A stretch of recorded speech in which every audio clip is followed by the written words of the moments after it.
words would deceive you. Satan at the door till you purge out the evil. Children oppress us, the women lead the people. We ain't breaking rank, we keeping commands with the patience of saints. Like Paul did with Peter, respecting the ranks. Christ come when that sky crack. Earthquake for the climax. Feel it from the east side to the west side. At where they change times at, where they glorify crack. Woe to the fearful hearts and faint hands. They plotting on casting cords to break bands. Foolish man built this house on burnt sand. They say I sound like the North from Crookland. Ain't shit sweet, I ain't never been a sucker. Churn on the milk and I'm bringing for butter. My sound good to the men of war, cause we all know that we been here before. You can play with the Most High if you want to. Take disrespect, it's what we won't do. Cause them dead bones came to life. You can tell when we march by.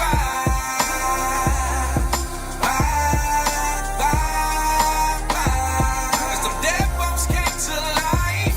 Come test us, we won't hide. Christ is king, hail to your majesty. Snatching, crown off heads, that's the strategy. Garments, dyed red, yeah, what a tragedy. Revenge on all those that badgered me. Crush your pride with confidence. Stay sober, keep my cognizance. Evade pits, never quit, bout my wits. That day, hotter than a pot of grandma grits. Coals of fire, weapons that they make. Smiths stay sharp, call it the first tape. Watch them tossed in that fiery lake. Lord, give them destruction for Israel's sake. Oh no, roll scroll, the earth shaking. Food for thought, the spoon and the fork waiting. Witnesses of Jehovah don't support Satan. Narrow path, the route that I'm taking, never break rank. You can play with the Most High if you want to. Take disrespect, is what we won't do. Cause them dead bones came to life. You can tell when we march by.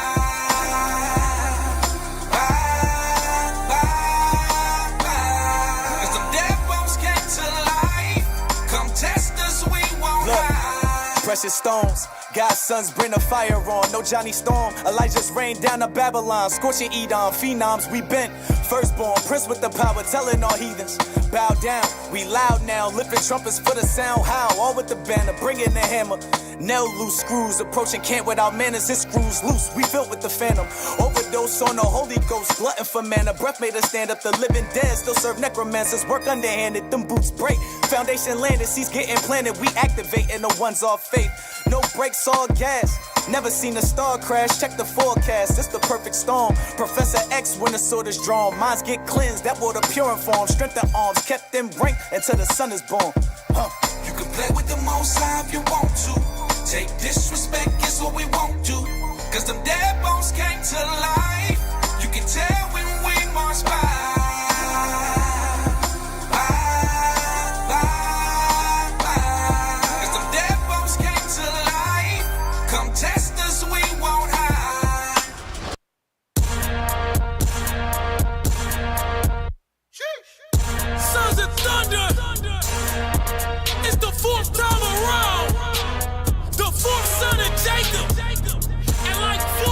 You know we going for it. Yeah. Look. He come from the heaven with thousands. No, that ain't a lot, that's a legion. 144K on the way and they pledge their allegiance to cremate these heathens. Damn. Ashes to ashes and dust to dust. Had to peel out this flesh cause I couldn't trust it. Got a spiritual body, you couldn't touch it. If you dying to test it, then try your luck. That's the one up, don't run up, get done up. Loaded clip full of scripts, I'ma pull it. The word is my weapon, the word is my shield. I'm equipped for these spiritual bullets. They shoot at the perfect in secret. Reading these laws, it ain't flaw, so I keep it. Shout out to bishops and shout out to deacons, captains and officers. I see the reason they say what we doing is treason. God body, God army, God nation. My oblation, broken spirit, consecration. Kings and priests, shining brighter than the constellation. Nukes to the north, yeah, that's abomination. For all the lies and the blaspheming. Slay the dragon, hunt down the demons. Vagabond getting judgment, and you looking at the judges. Yo, Israel the prince of the power. I came with an army, 144,000. We move like a unit, like Nike just do it in here.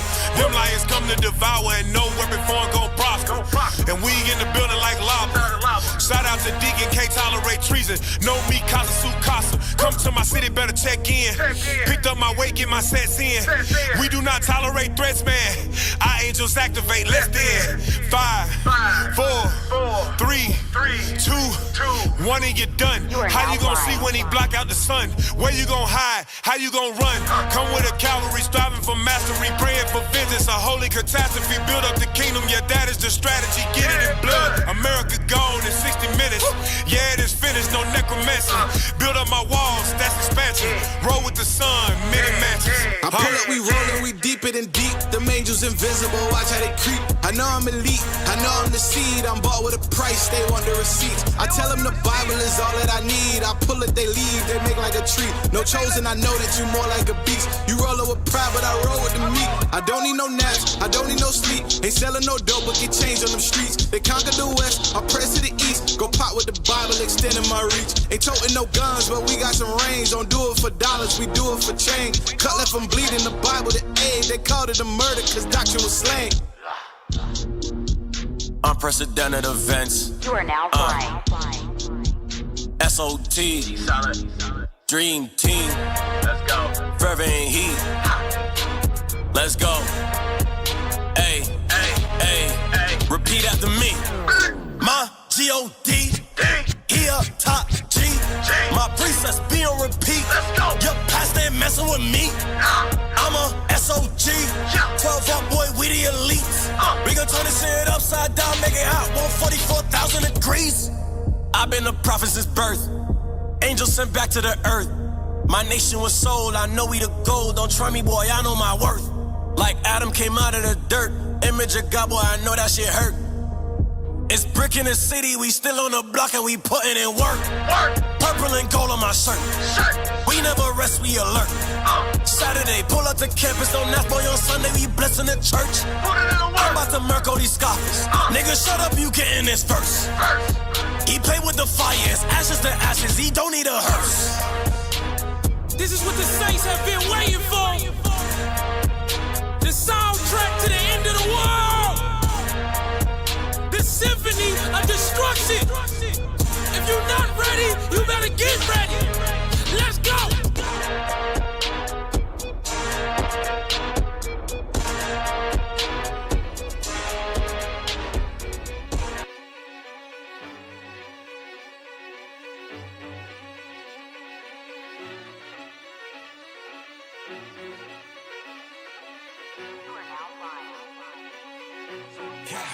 You can tell by my gait that I'm all in. You can tell by my faith that I'm all in. Front line with the truth, I'ma fall in. Even if it's a dead end, going all in. You can tell by the things I'm involved in. I can lose it all for my calling. If I die for the truth, it's a win-win. And do it to the end, going all in. Going all in. Going in, going all in. Going all in. I'm going in, going all in. You can tell by the things I'm involved in. I can lose it all for my calling.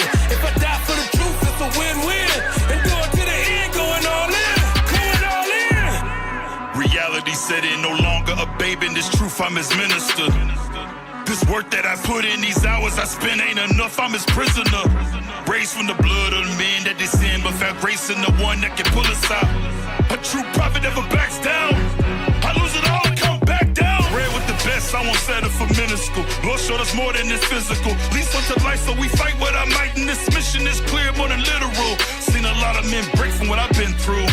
He ain't ready to die, he ain't in his truth. All gas, no brakes, what the rent do? I ain't missing no blitz like you weak Jews. Never needed you. Come from a cloth that was knit in this war. Lord, keep your hand on my sword. Shield me from evil while I deal with Edom. Lay hands on my enemies for their reward. Lift up your prophets through you, we not stopping. Your watchmen were blind, but we not anymore. Lacy, your grace, we contend for this faith. We acknowledge our faith, we was born for this war. You can tell by my gait that I'm all in. You can tell by my faith that I'm all in. Front line with the truth, I'ma fall in. Even if it's a dead end, going all in. You can tell by the things I'm involved in. I can lose it all for my calling. If I die for the truth, it's a win-win. And do it to the end, going all in. Going all in. Going in, going all in. Going all in. I'm going in, going all in. You can tell by the things I'm involved in. I can lose it all for my calling. If I die for the truth, it's a win-win. And do it to the end, going all in. Going all in. All in, poker face, no bluff. Finna lock down the streets, no cut. Guys woke up. Divorce from the lies, get your doctrine broke up. Give my elders they flowers, look how we rose up. So tough, blood was a warrior named David. I don't play games, but my God play favorites. We dangerous. The gates language, plus we angles, we targets, walking around aimless. There's war at your front door, bombs about to dump on. You scared to die then, what did you come for? The world in the uproar, what would I run for? Life on the line, homie, what would I front for? It's gonna be a mosh, but the enemy of God getting stomped in. The energy is masculinity and it's toxic. Weak nigga, y'all can't stop me, cause it's God that you're trying to box with. Going all in, taking heat, giving diligence to my calling. In these streets, giving sight to the blind, willing to die about mine. What's a guide to a coffin?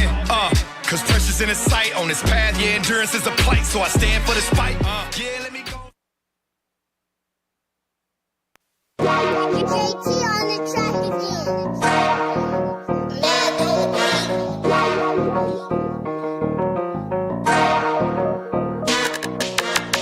They don't love us, no they don't love us. They don't love us, no they don't love us. They don't love us, no they don't love us. They don't love us. Somebody tell them wake up, wake up, wake up.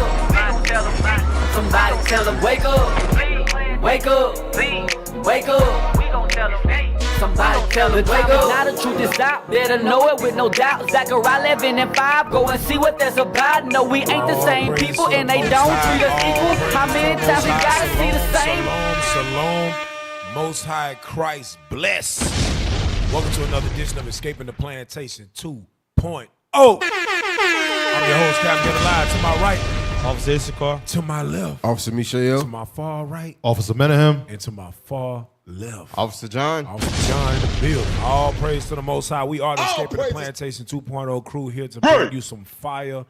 I'm gonna be honest with you. This is one of these shows where we should have wore red. I just thought about it. We should have wore red because this is one of those bloodbaths. You understand? Because I'm gonna tell you why. Because y'all know I've been doing this apologetic blitz. Day 35 right now, and a lot of pressure has been applied. But guess what? Let me show you something. What I've noticed from this, just dealing with different doctrines every single day in little short clips, what I noticed is it's exposing a lot of Israelites, bro. It's exposing a lot of so-called Israelites. A lot of my comments are not from apologetics. It's Israelites that disagree with what we teach. So what it's showing is a lot of you Israelites still following the doctrine of the Christian church. Bruh. That's what it's showing. I'm just being real with you. And this ain't me disrespecting brothers. I'm just showing you what I see. And then brothers is hitting me up saying stuff like, and I'm going to deal with it in the righteous rant. Brothers is hitting me up saying stuff like, y'all wrong on this and y'all wrong on that and y'all need to change this and y'all need to change that. And at the end, it's like, and this is out of grace and love that I'm saying this. No, it's not out of grace and love. It's not out of grace and love. You're not correct. That's what they always say. That's what a lot of Israelites always say. A lot of Israelites, some of them just speak bold and just say, I hate them niggas. That's what they'll say about us.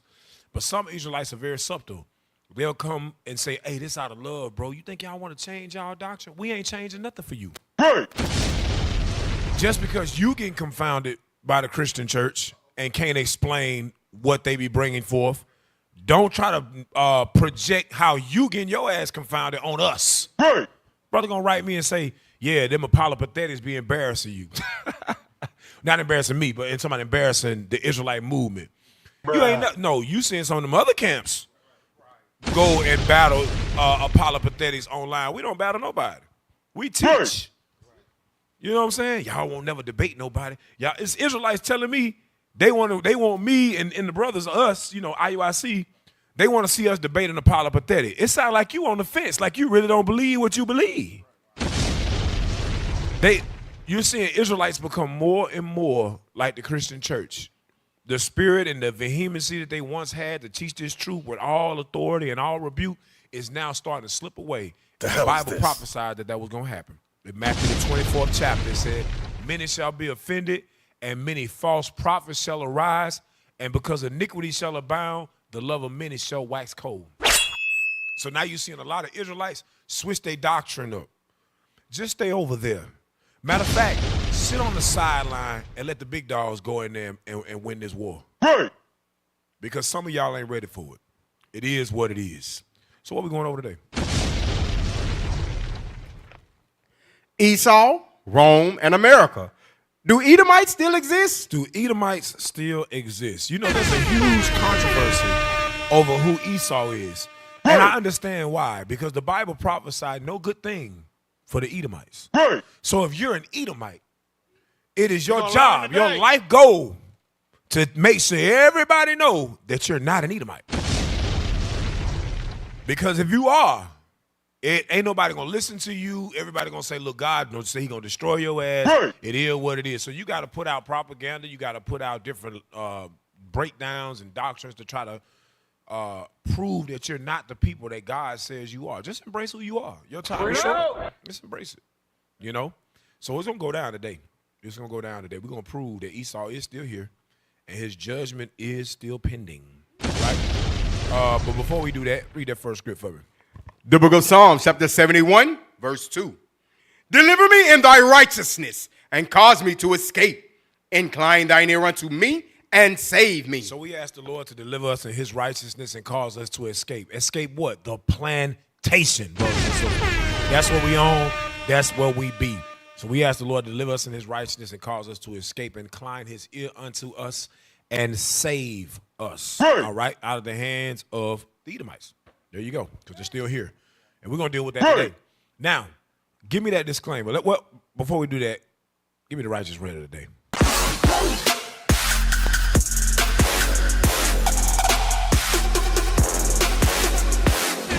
Every single show here on Escaping the Plantation 2.0, we always do what's called the righteous rant of the day, where we rant in righteousness. And today is no different. Today I want to deal with the disclaimer. I want you to pull up the disclaimer real quick. Read that first part of the disclaimer. Yeah. We are not a hate group. We are not affiliated with any other Israelite group. Stop. Just that part right there. We are not a hate group. We are not affiliated with any other Israelite group. You cannot affiliate IUIC with any other Israelite group. And there's a reason the Spirit of God came upon our elders to bring this out and to put this together. Because just like during the time of the prophets, just like during the time of the apostles, there is opposition of our own race and those that's supposed to believe what we believe. It's always been that way. It's always been people with different agendas.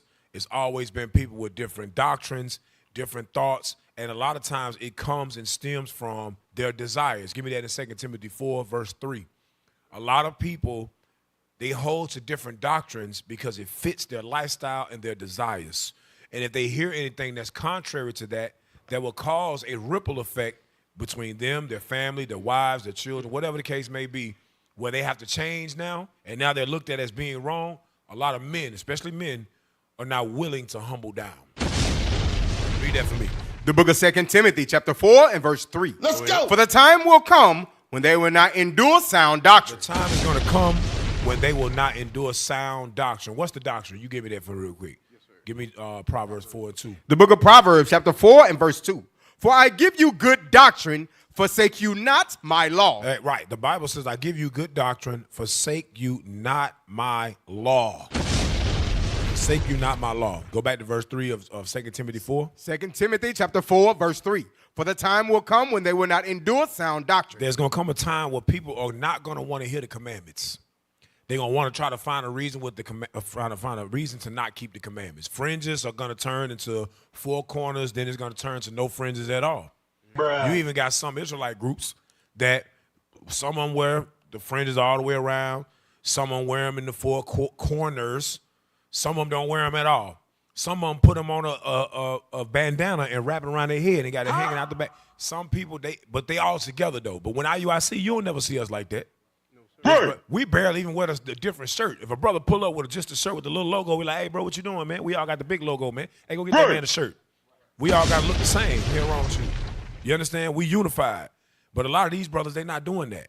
So there's going to come a time where they're not going to endure sound doctrine. Go ahead. But after their own lust. Here you go. After their own lust. Shall they heap to themselves teachers having itching ears. Right. They get the scratching. They want that itch scratched. You know what I'm saying? Like, man, IUIC, man, I see the brothers moving in unity. I see the Lord using them all over the world, bro. But, man, I just can't get with that one wife stuff, man. What y'all talking about over there? Hey, come scratch my ear real. That feel real good. Yeah, multiple wives. Yeah, I'm coming over there with y'all for a couple months. Then I'll defect against y'all too.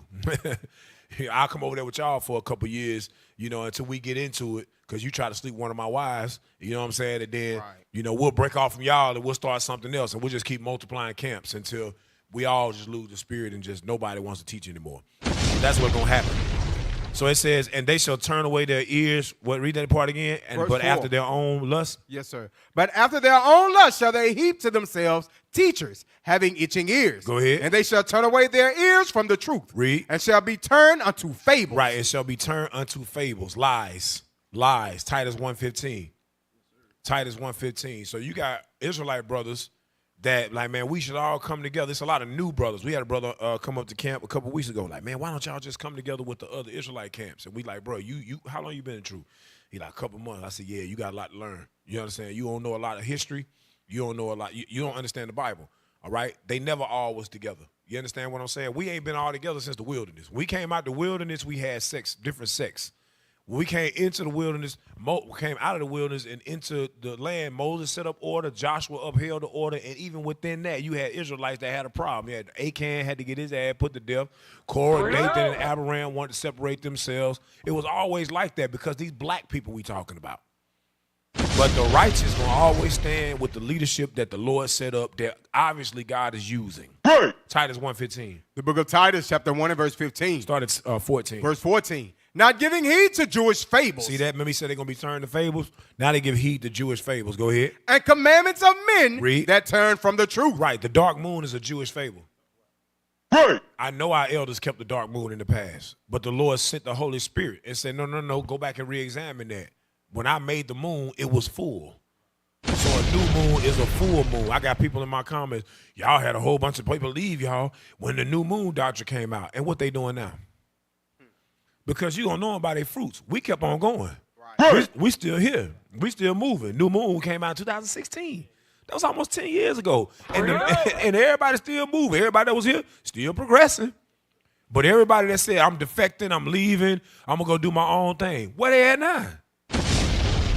They back in the world. Or they on the sideline, teaching in front of a camera phone by themselves with a prayer shawl looking like Amalek.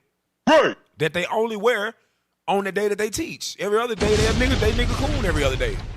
So what I'm saying is, a lot of people got a problem with us, but they done turned themselves to Jewish fables. You understand? Go ahead. Verse 15. Unto the pure, all things are pure. Read. But unto them that are defiled. Them that are defiled, they spirit defiled. Go ahead. And unbelieving. And they don't believe. Go ahead. Is nothing pure. Nothing's pure. No scriptures is pure. You bring out the scripture, then they want to go to the white man's understanding of it. You understand? Like Revelation 11 and 8. We've been teaching Revelation 11 and 8 is America for years. Now all of a sudden, the apologetics is saying no because they say, look, where also our Lord was crucified. Well, we know that can't be Jerusalem because when did the Israelites' dead bodies lie in the street of the great city, which is spiritually called Sodom and Egypt, where also our Lord was crucified and nobody put their body in graves, and that the spirit of life from God entered into them, and they stood upon their feet, and they came up into a cloud in the heavens, saying, come up hither. What the hell wrong with you? That ain't happening no damn Jerusalem. The Bible said Jerusalem going to be trodden down to the Gentiles till the time of the Gentile be fulfilled. So obviously, metaphorically, allegorically, it's not talking about damn Jerusalem. But a Negro start watching this stuff, already hate IUIC, got a problem with IUIC. A Negro say, y'all need to change that up.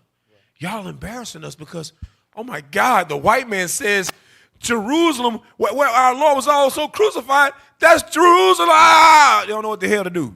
Bug the hell out. Why? Read again. Unto the pure, all things are pure. Go ahead. But unto them that are defiled and unbelieving is nothing pure. Ain't nothing pure because you unbelieving anyway. Read. But even their mind and conscience is defiled. Their mind and their conscience is defiled. Their mind and their conscience is defiled. And you're going to see that as time go on. A lot of these little pop channels, little sporadic Israelite channels that's popping up, you're going to watch them fall away. They're going to become Christians again. They're going to go back to the church. They're going to go back to tambourine playing. They're just going to fall completely off the map because they have no foundation. They're tossed to and fro with every wind of doctrine. Finish that out. Right. They profess that they know God. They say they know the Lord, and IUIC is wrong. But in works, they deny him. But where your works at? Being abominable. Wait a minute. Where your works at? That's the question. Because if we wrong, outwork us. That's just what it is. If IUIC is wrong, okay, got you, brother. You got the truth.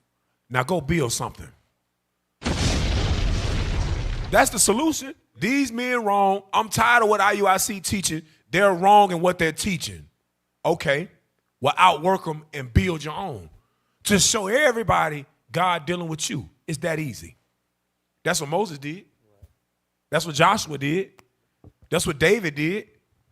David proved the Lord dealing with me. He no longer dealing with Saul. Moses proved the Lord dealing with me. He not dealing with Abraham and Korah and Dathan and so on and so forth. Joshua proved the Lord dealing with me. Moses laid hands on me. What you talking about? Every last one of these men always, Elijah proved the Lord dealing with me. All y'all prophets of Baal are wrong. You understand? So just prove it. Just go out and do the work. But y'all don't want to do that. I like what Deacon Isaac said in his song, Son of a God. You put IUIC in your title, them our views. When you put IUIC in your title and it get 20,000 views, those views belong to us. Finish it out. They profess that they know God, but in works they deny him. Read. Being abominable. Being abominable, evil. And disobedient. And they disobedient. There's no loyalty amongst these men. They don't even agree with each other. Go ahead. And unto every good work. And every good thing they see us doing. Reprobate. And they reprobate to us. Oh, man, them niggas. Man, the reason they doing that, the reason they going over the seas and building congregations, because y'all over there teaching heathen. Y'all in Peru teaching heathen, man. Y'all in Africa teaching Hamites. Oh, okay. Okay. So the Bible say Hamites gonna hear the word and convert. Okay, yeah. So my sheep hear my voice. That ain't talking about Israelites in those countries hearing the word. That's Hamites hearing. Okay, all right, yeah, okay, all right, we got you. Now the sheep is the Hamites now. Okay, cool. Go ahead, what you about to do? A lot of these brothers are Israelite in name and not deed. That's all it is. They like the title, but they ain't trying to do nothing this Bible say. I was listening to Deacon Ithon, and he was going into the multiple wives and how these brothers is pushing that doctrine. And D said something heavy. He said, but where are your classes on how to properly have a multiple wives? How are you showing brothers how to actually get wife 1, 2, and 3 and to go about where you won't get into no foolishness? You ain't got no classes like that. All you want to do is push that lust. That's what it is. It's a lust-driven doctrine. Right. Can I get something real quick, Cap? Give me Acts 3:19. This is the problem right here. You brothers don't want to change. You don't want to go out here in the community and change the lives of our brothers and sisters. You want to sit online and comment and want to debate and all this stuff. You're not about changing the Israelites. Read. The book of Acts 3 and verse 19. Come on. Repent ye therefore and be converted. That's the issue. These brothers have not been converted. They have not subdued their mind to this Bible, to keeping these laws and teaching this Bible the correct way. Go ahead. That your sins may be blotted out. So many brothers, a lot of these brothers is full of sin. Full of it. Go ahead. When the times of refreshing shall come from the presence of the Lord. So when the Lord come back, a lot of you brothers probably won't even make it to the wilderness. If you do, the Lord gonna use you as an example. So you brothers need to get your mind right, man, for real. We went over in the Sabbath class this past week about the children of darkness. And some Israelites are the children of darkness. I'm just telling you straight up. And you can tell by their works. Their works are not light. We went over that in 1 John 2, verse 9 real quick. Some Israelites got so much, some Israelites got so much hatred for Northern Kingdom. It's astounding. They hate Northern Kingdom. They're like, nah, they ain't Israelites. You like, what? They fit the curses. They was in slavery before we were. Nah, they don't fit the curses. What? Their name changed, language changed. The eagle came against them, bro. What you talking about? No, they not Israelites. It said our ox shall be violently slain before them. That's how they was able to overcome Gad and Reuben. They slew all of the damn buffalo. You got pictures of them standing on top of the skulls of buffalo. What you talking about? They created a Gatling gun. A troop came against them. You don't see that? No, bro. They not Israelites. Wow. Okay. But what about the Black Indians? We got books called the Black Indians. What are you talking about? Lost Tribes in Promised Land. They said, look, my ancestors is the Mexicans. What are you talking about? My brother's over there. Nah. I don't believe none of that. Wow. Okay. And Cap, that dude came up in Raleigh. He said He said, hey, it was the black Mexicans, or the original ones, the ones that look like me. He said, you guys were the ones that were oppressing the true Israelites. I was like, how's that make sense? I was like, is Donald Trump sending black Mexicans to Mexico, black Venezuelans, Puerto Ricans? No, he's sending all of them back to their country. Exactly. Why? Because they all Israelites. Exactly. And the brother shut the hell up. He left.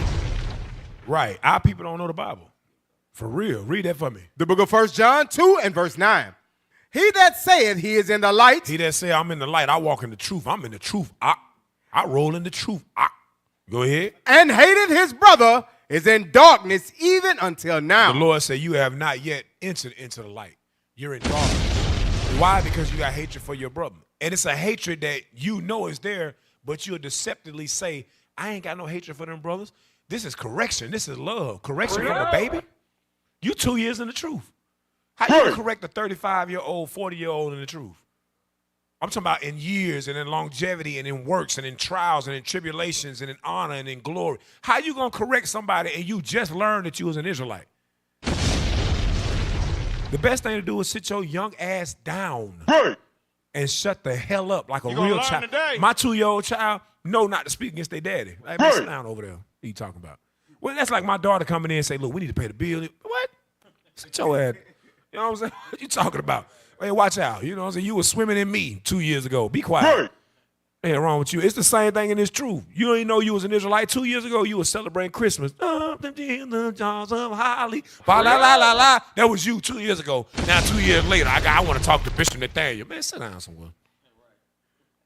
Read that for me. Your daughter and son on the knee of a white man at the mall. Ding, ding, ding, ding, ding, ding. Bruh. Now all of a sudden, I got the cold breakdown of Revelation chapter 11, verse 8. Shut up. Read that for me. He that saith he is in the light. Go ahead. And hateth his brother is in darkness even until now. You in darkness till now. Go ahead. He that loveth his brother abideth in the light. Come on. And there is none occasion of stumbling in him. Watch this. But he that hateth his brother. He that hateth his brother. Is in darkness. Is in darkness. Go ahead. And walketh in darkness. And walketh in darkness. And knoweth not whither he goeth, because that darkness hath blinded his eyes. You don't realize that now you starting to agree with your oppressor. Now the doctrine that you are now spewing is now in agreement with your oppressor. Now you got Israelites saying, yeah, there will be mercy on the Gentiles. We've always taught during the 1,000-year reign that they're going to serve. And we're not going to treat the other nations like they treated us. We ain't raping their women in the kingdom and doing all that stuff like that.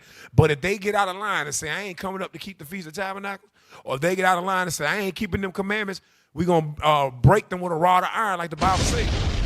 But nobody ever taught that, we're going to be raping them in the kingdom and doing, that's foolishness. Ain't nobody got time for that. That's your lustful desire because you like white women. Start the cap. Now, I'm going to end it there because we got a lot to get through with Esau. But that's the righteous rant of the day. Brothers, do better. You Israelite brothers, I know you won't, but do better. You understand? That's a warning or a word from your brother to you. Do better. You understand? Do better. All right. So let's dive into the show. What we going over today, Jews? Esau, Rome, and America. Do Edomites still exist? Esau, Rome, and America. We may not go in that exact order, but we definitely going to deal with this today. Esau, Rome, and America. All right? Let's start off with, you had quoted something earlier. What did you quote? Ecclesiastes 4:16? Yeah, read that. Yeah. That's some good stuff. Read that. The book of Ecclesiastes, chapter 4 and verse 16. There is no end of all the people, even of all that have been before them. They also that come after shall not rejoice in him. Surely this also is vanity and vexation of spirit. So the Bible says there is no end of all the people, even of all that have been before them. The reason that that's important is because nobody gets away from God's judgment. Esau still got to receive his judgment. You got that for me in Psalms 137, verse 7 and 8? Esau has to receive his judgment. A lot of you brothers want to save them. A lot of you Edomites think you're going to be saved, meaning that you're going to escape God's judgment. That's the arrogancy of the so-called white man right there. To think that God judged his own people, but you are going to altogether go unpunished. You're going to learn today. No, I don't work like that. Read that for me. The book of Psalms 137 and verse 7. Yeah. Remember, O Lord, the children of Edom. Remember the children of Edom. In the day of Jerusalem, who said, race it race it, Read. even to the foundation thereof. Even to the foundation thereof. Read. O daughter of Babylon, O daughter of Babylon, who ought to be destroyed. That is a prophecy. It says the daughter of Babylon, which is Edom, is going to be destroyed. It said who ought to be destroyed, meaning there is a designated time where God is going to destroy Edom. And that has not happened. Right. There is no end to all the people. Not yet. The Edomites are still here. Go ahead.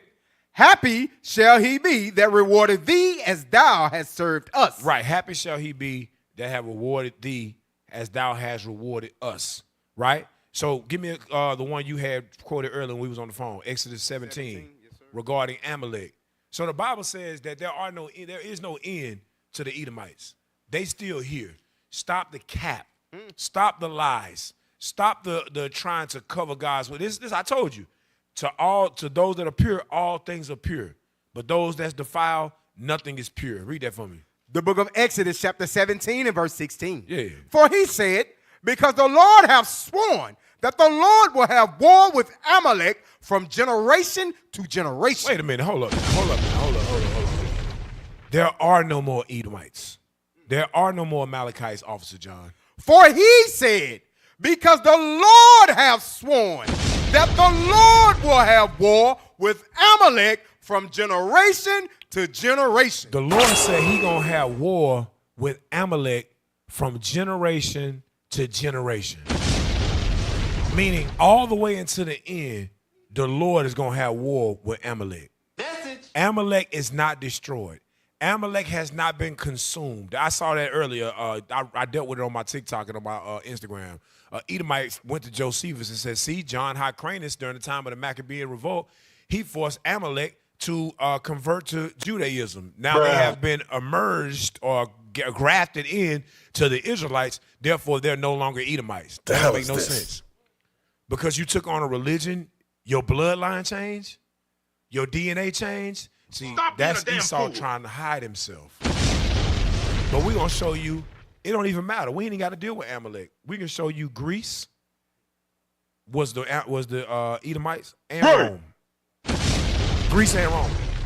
Both Edomites, which is where America come from. And Great Britain. And all of those 7 heads. We're going to deal with that in a minute, though. That's prophecy. We'll deal with that in a minute. Let's deal with that first thing we got. Religion. Classical Idumea. So the Lord said he's going to have war with Edom from generation to generation. Amalek in particular. Yeah. Classical Idumea. Religion. The nature of Edomite religion is largely unknown before their conversion to Judaism by the Hasmoneans. Right, that's what we were just speaking about, John Hyrcanus. Read. Epigraphical evidence suggests that the national god of Edom was Quaos, or known as Quash, since Quash is invoked in the blessing formula in letters and appear in personal names found in ancient Edom. Okay. As close relatives of other Levantine Semites, they may have worshipped such gods as El Baal, Kaus, and Asherah. Read. The oldest biblical traditions place Yahweh as the deity of southern Edom. Now, why would it say the oldest biblical traditions place Yahweh as the deity of southern Edom? Let's see. Go to Genesis 25 real quick. In verse 21. Who was Edom? And who was his father? Let's see. Genesis 25, verse 21. Yes, sir. The book of Genesis, chapter 25 and verse 21. Yep. And Isaac entreated the Lord for his wife because she was barren. Read. And the Lord was entreated of him, and Rebekah, his wife, conceived. So this is Isaac, who is the son of Abraham, who the covenant was made with. The covenant was made with Abraham, Isaac, and then, of course, Jacob that we're about to read about right now. So it says, Isaac entreated the Lord for his wife because she was barren, and the Lord was entreated of her, and Rebekah, his wife, conceived. Go ahead. And the children struggled together within her. Now it says children. That's plural. So it's telling you what? There were multiple children in her womb. It was not just one child. Go ahead. And she said, if it be so, why am I thus? Read. And she went to inquire of the Lord. Read. And the Lord said unto her, 2 nations are in thy womb. So get ready for this, brothers, IT. 2 nations are in thy womb. Go ahead. And 2 manner of people shall be separated from thy bowels. And these 2 nations that's in thy womb, they're going to be different.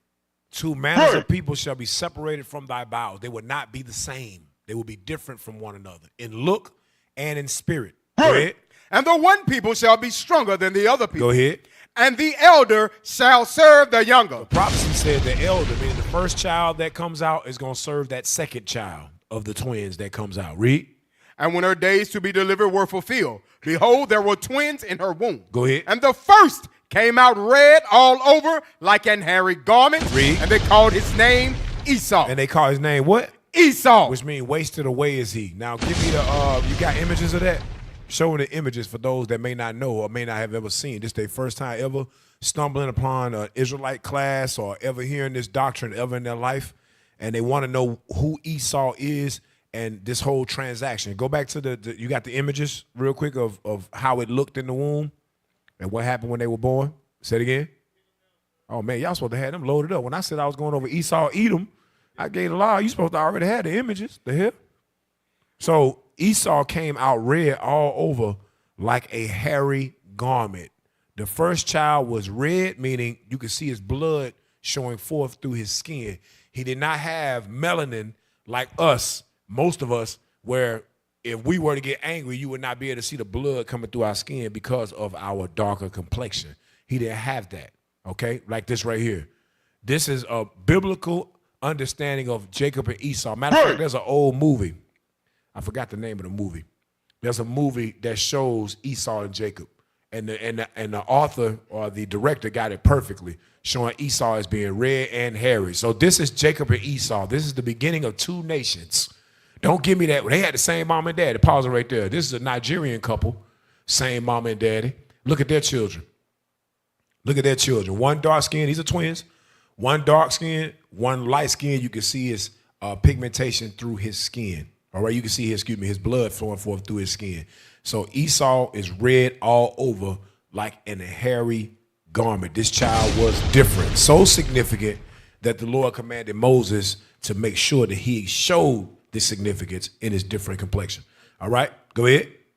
Verse 26. Verse 26. And after that came his brother out, and his hand took hold on Esau's heel. Read. And his name was called Jacob. Go ahead. And Isaac was 80 years old when she bare them. And Isaac was 80 years old when she bare them. We're going to come back here, but I want you to skip down to verse 30 for me. Verse 30. And Esau said to Jacob, feed me, I pray thee, with that same red pottage. So Esau was hungry and was faint from the field, and he saw his brother cooking meat that was not yet done. Go ahead. For I am faint.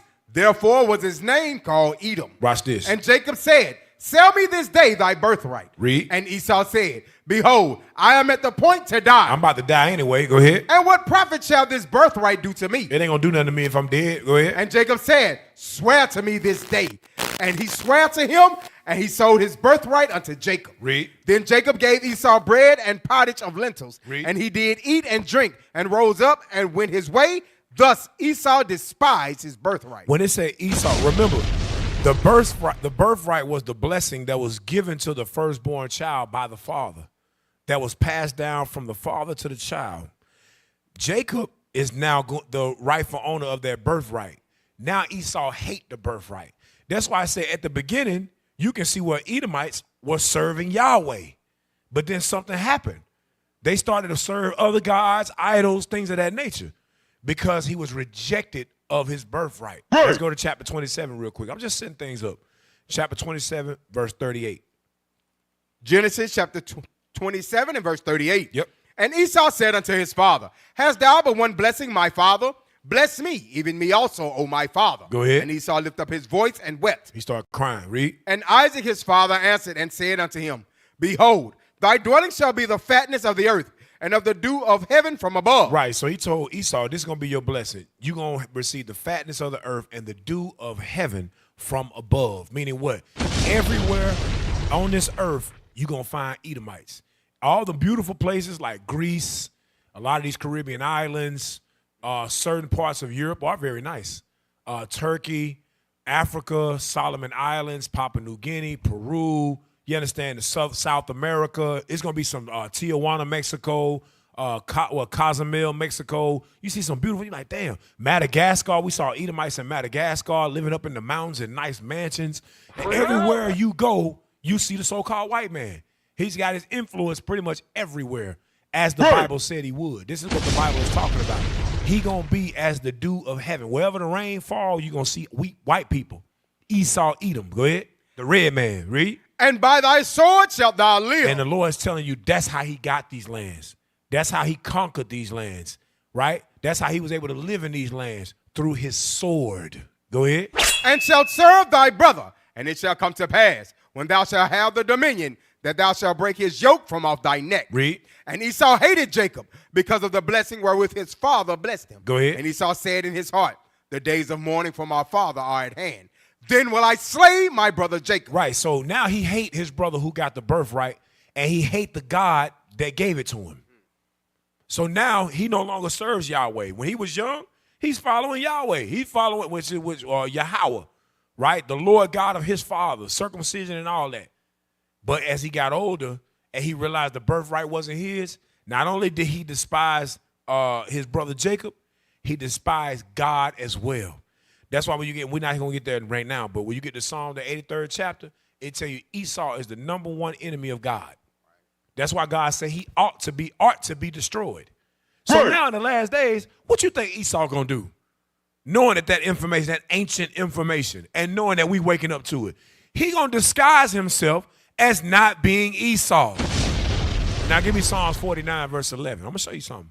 Because remember, it said Esau is gonna dwell in all the places on the earth. What he gonna do with the name, those ancient names of those places? Let's see. The book of Psalm 49, verse 11. Yeah. Their inward thought is that their houses shall continue forever. Go ahead. And their dwelling places to all generations. Read. They call their lands after their own name. What they do? They call their lands after their own names. The white man conquers a place and then names it after himself or his family. Read. Nevertheless, man being in honor abideth not. He is like the beast that perisheth. The Bible says he's going to perish. So I'm just showing you that that's the attributes of the so-called white man. He hates God. He hates the Jacob, whoever Jacob is, which we know is us today.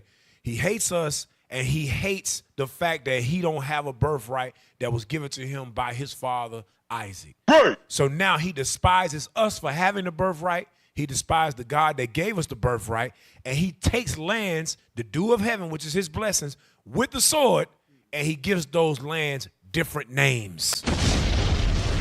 These are the attributes of Esau to set a preference of how we're going to go today.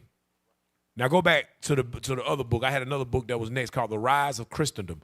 So apparently the apologetics hate this book.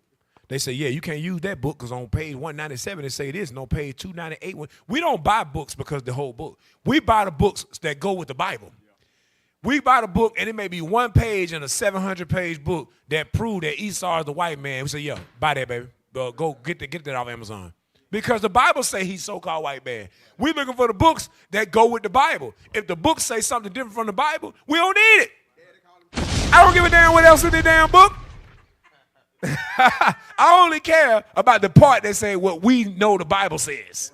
Hell wrong with you. Yeah, you read on page 971, and you went to this page. This guy didn't even believe that this was even. I don't give a damn what he believed. I give a damn about his research, and his research said you the white man. So I'm brave. All praise to the Lord. The Rise of Christendom by Edwin Johnson. Do you know who Edwin Johnson was? No, I don't know who Edwin Johnson was. You know what? Rudolph R. Windsor wrote a book called Babylon to Timbuktu. And the so-called white man got pissed off, said it's pseudo-history, pseudo this, pseudo that, it's fake. He wasn't no scholar. Okay. Rudolph R. Windsor's not a scholar.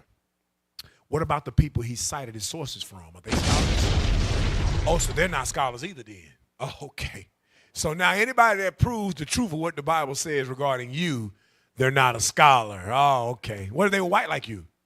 Oh, them white folks ain't scholars. Okay. So the white man, can do wrong then. He can make mistakes then. Okay.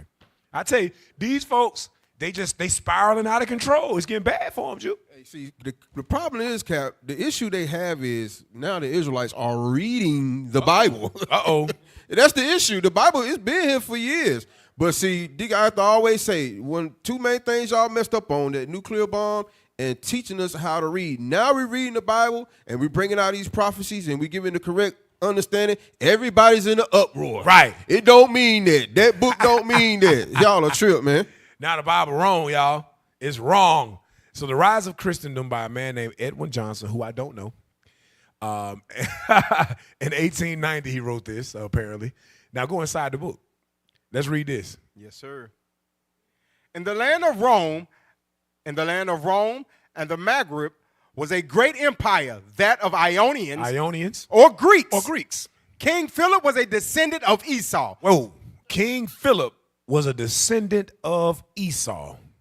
Son of Isaac. Son of Isaac. In his kingdom, there was a town, Macedon. Macedon, go ahead. Residence of the king of Greece. Go to First Maccabees 1:1. Yes, sir. Hey, pull up. We'll come back to the book, but pull up Daniel's the statue of Nebuchadnezzar, Daniel chapter 2, of Nebuchadnezzar's dream. I want to show y'all something real quick, because they want us to think that Esau was only the Edomites that got converted to Judaism during the time of John Hyrcanus. So when you look at the midsection, it says Greece, 331 BC to 168 BC. The first king over Greece, could you get that for me? The book of First Maccabees, chapter 1 and verse 1. And it happened after that Alexander, son of Philip. So wait a minute.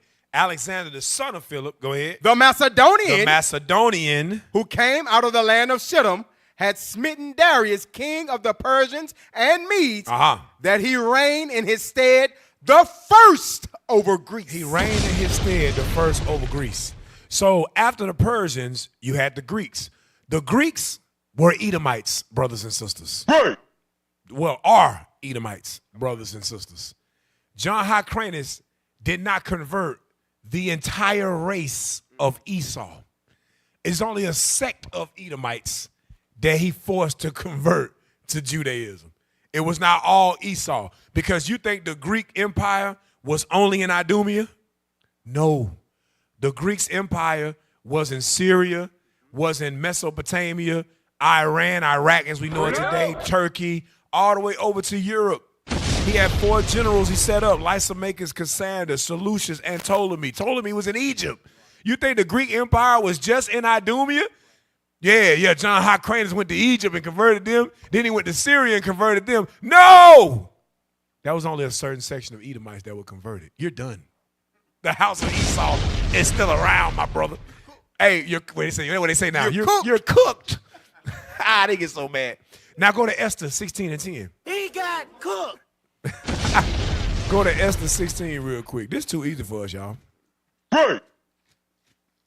Sir, I got you. This is the book of, the book of Esther, chapter 16 and verse 10. For Haman, a Macedonian, the son of Amadatha, being indeed a stranger from the Persian blood, and far distant from our goodness, and as a stranger received of us. Go ahead. Had so far forth obtained the favor that we show toward every nation. Are you in Esther 16 and 10? Yes, sir. Let me look at it again. Read it again. I wasn't reading. I was looking at The something. book of Esther, chapter 16 and verse 10. For Haman, a Macedonian, the son of Amadatha. So Haman was a Macedonian. Uh-oh. Haman was a Macedonian. Huh? Them kinfolk. Them kinfolk. So he was kin to Philip of Macedon, who was also them 2 white boys. Read it again. For Haman, a Macedonian, the son of Amadatha, being indeed a stranger from the Persian blood, and far distant from our goodness, and as a stranger received of us. Now go to Esther in the Bible 3 and 8. Yes, sir. So wait a minute now. So the Greeks were Edomites? Go ahead. The book of Esther, chapter 3, verse 8.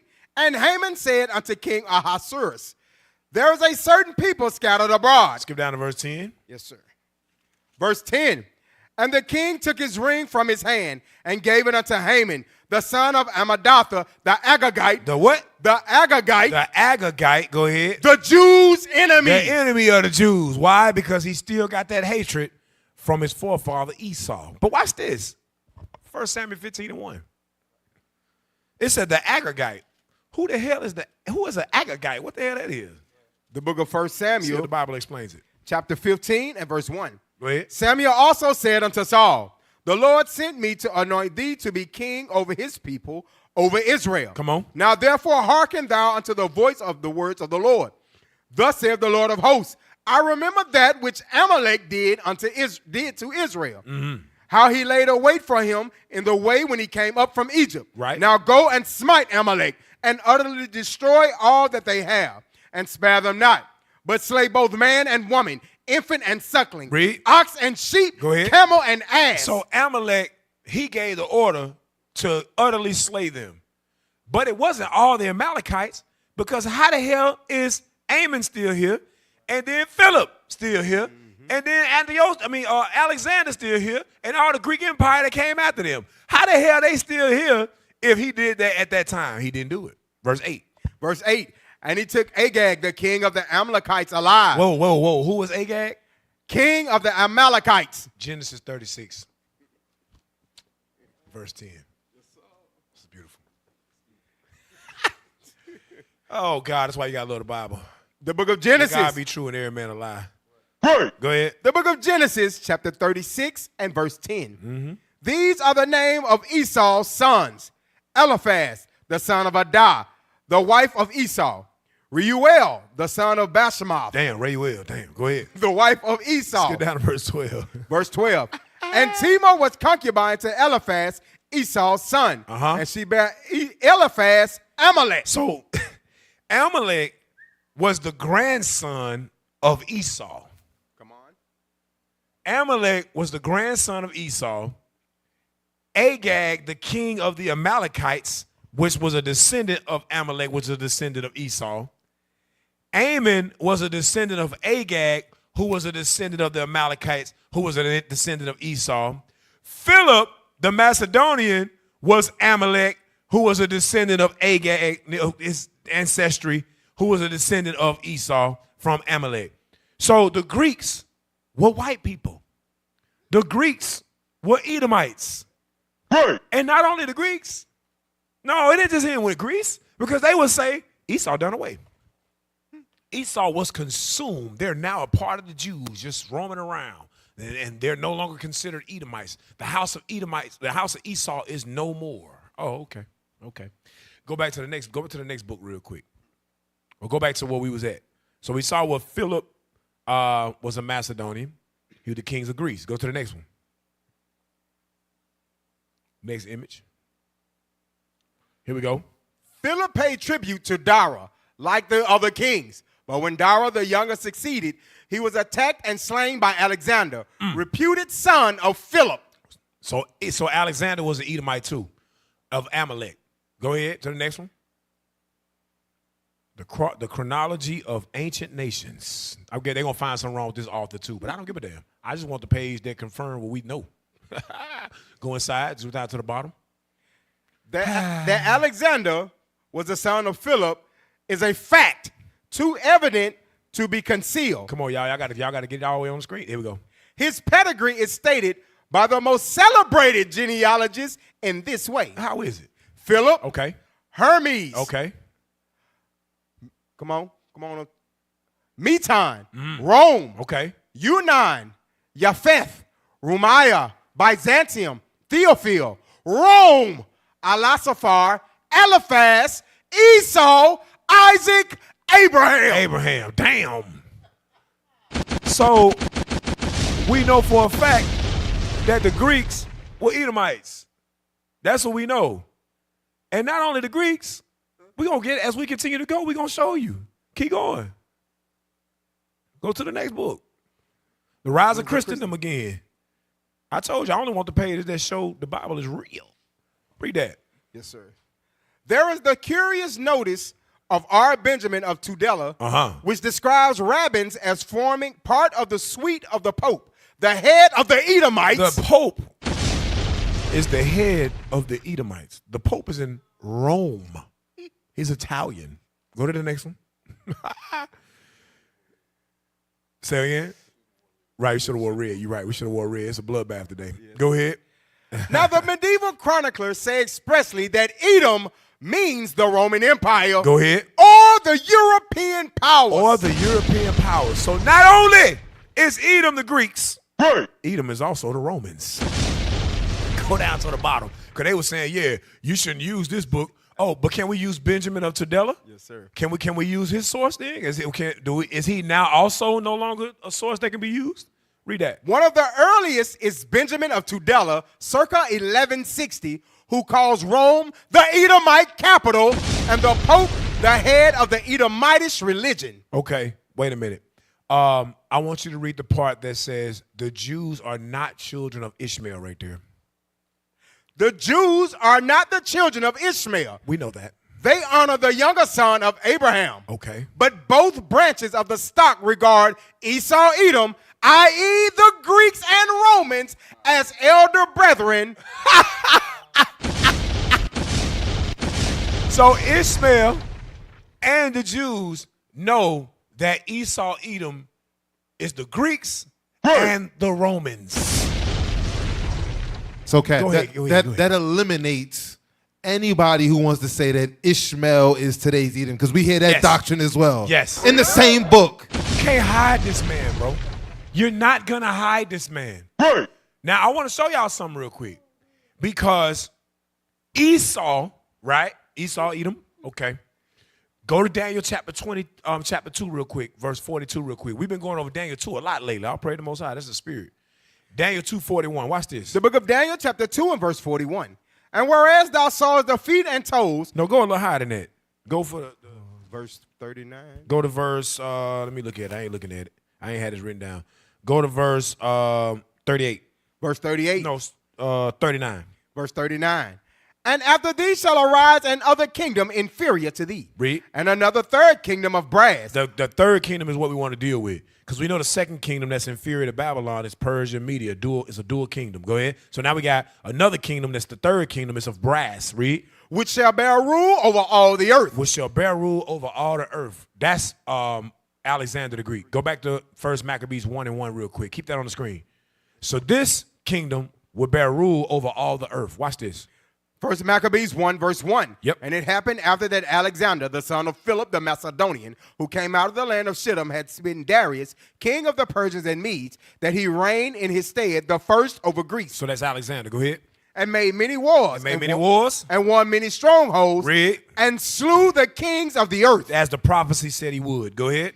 And went through to the ends of the earth. And he went through to the ends of the earth as the prophecy said he would. Go ahead. And took spoils of many nations, insomuch that the earth was quiet before him. Read. Whereupon he was exalted and his heart was lifted up. Come on. And he gathered a mighty strong host. And did what? And ruled over countries and nations and kings who became tributaries unto him. Right. So that's why when you go to Daniel 7, it says that he had wings. Give me that real quick.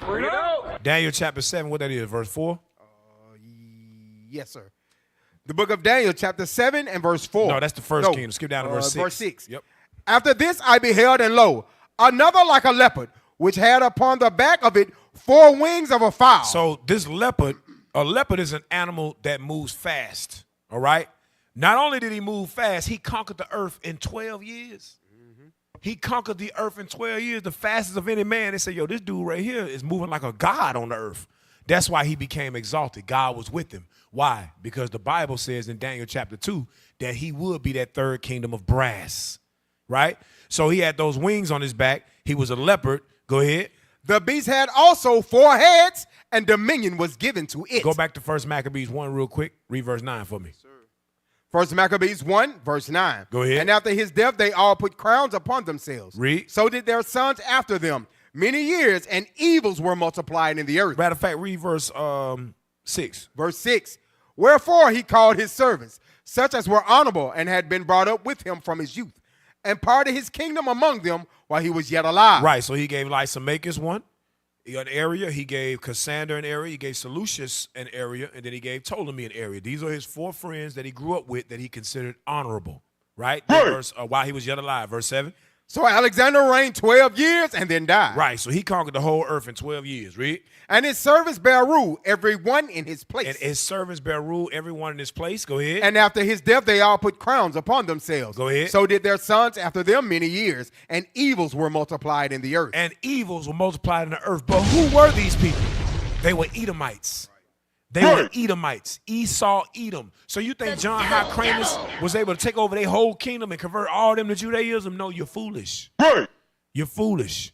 They continued on and became known what was known called the Greco-Roman Empire. Then eventually they all just became the Roman Empire.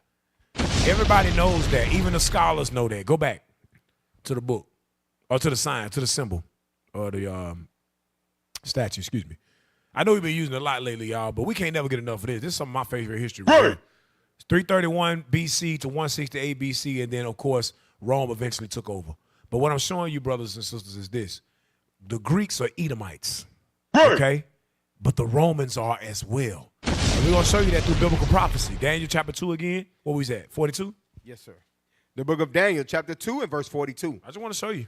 And as the toes of the feet were part of iron and part of clay. Go ahead. So the kingdom shall be partly strong. Partly strong. And partly broken. So now we're talking about another kingdom, right? Now we went from being the first kingdom, the second kingdom, the third kingdom, which was, we know is Greece, which are Edomites. Now we at this fourth kingdom, all right? Did you read 41? Verse 41. And where? No, verse 40. Verse 40.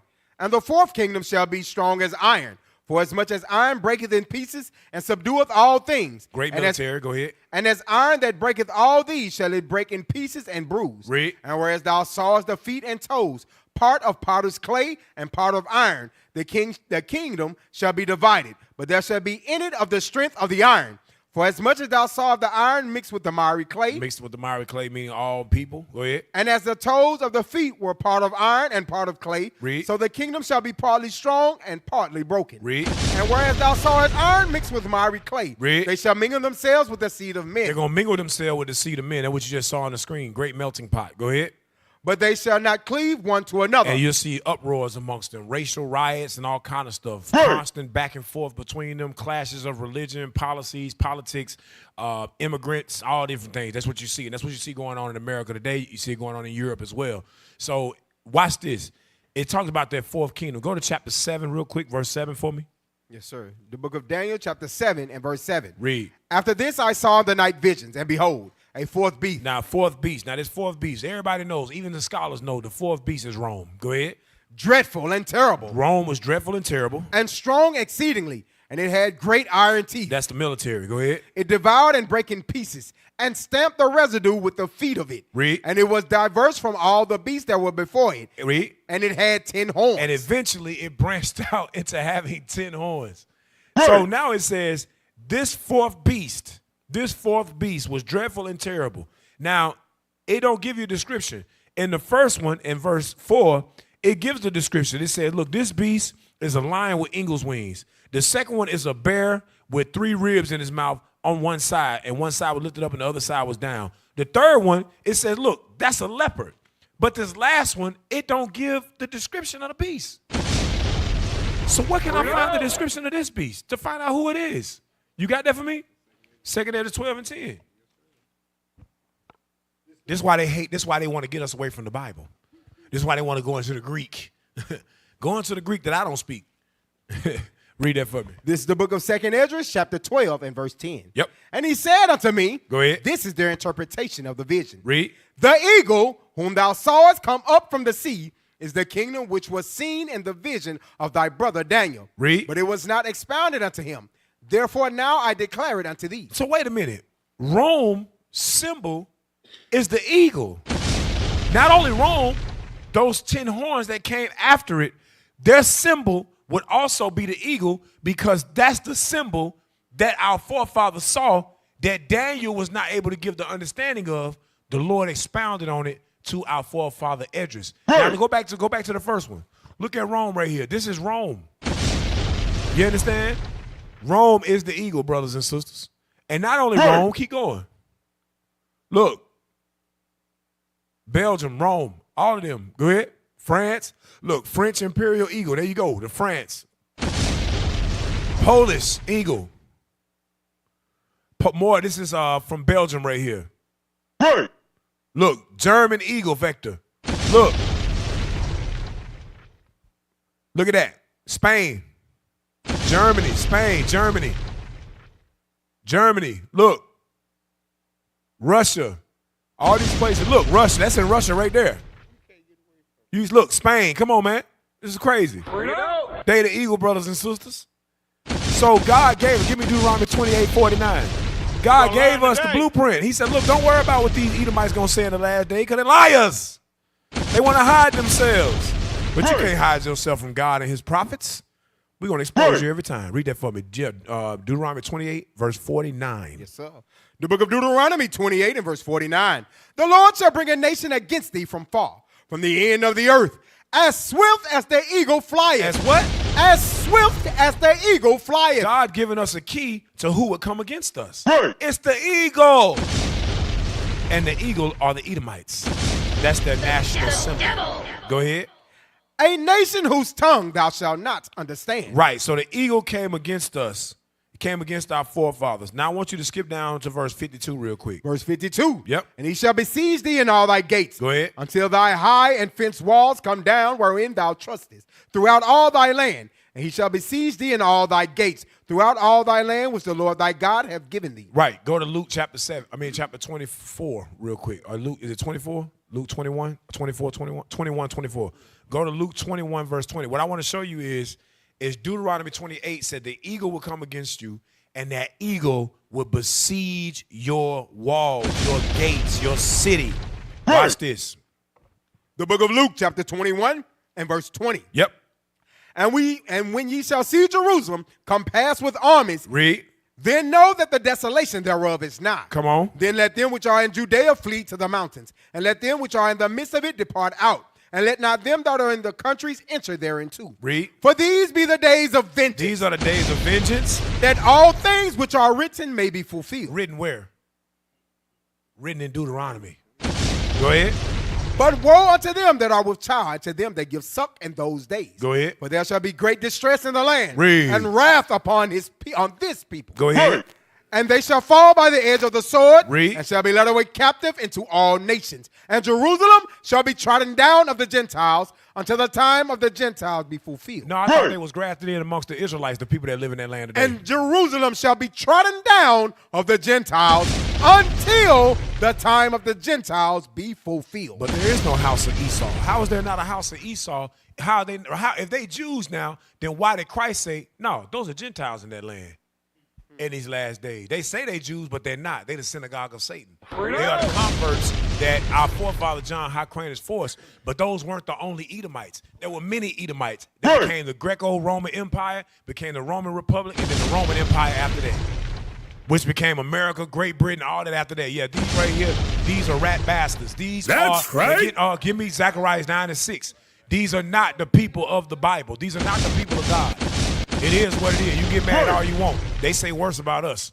You understand? Daniel 9:6. The book of Zechariah, chapter 9, verse 6. Go ahead. And a bastard shall dwell in Ashdod. Who dwell in Ashdod? A bastard shall dwell in Ashdod. A bastard meaning no father.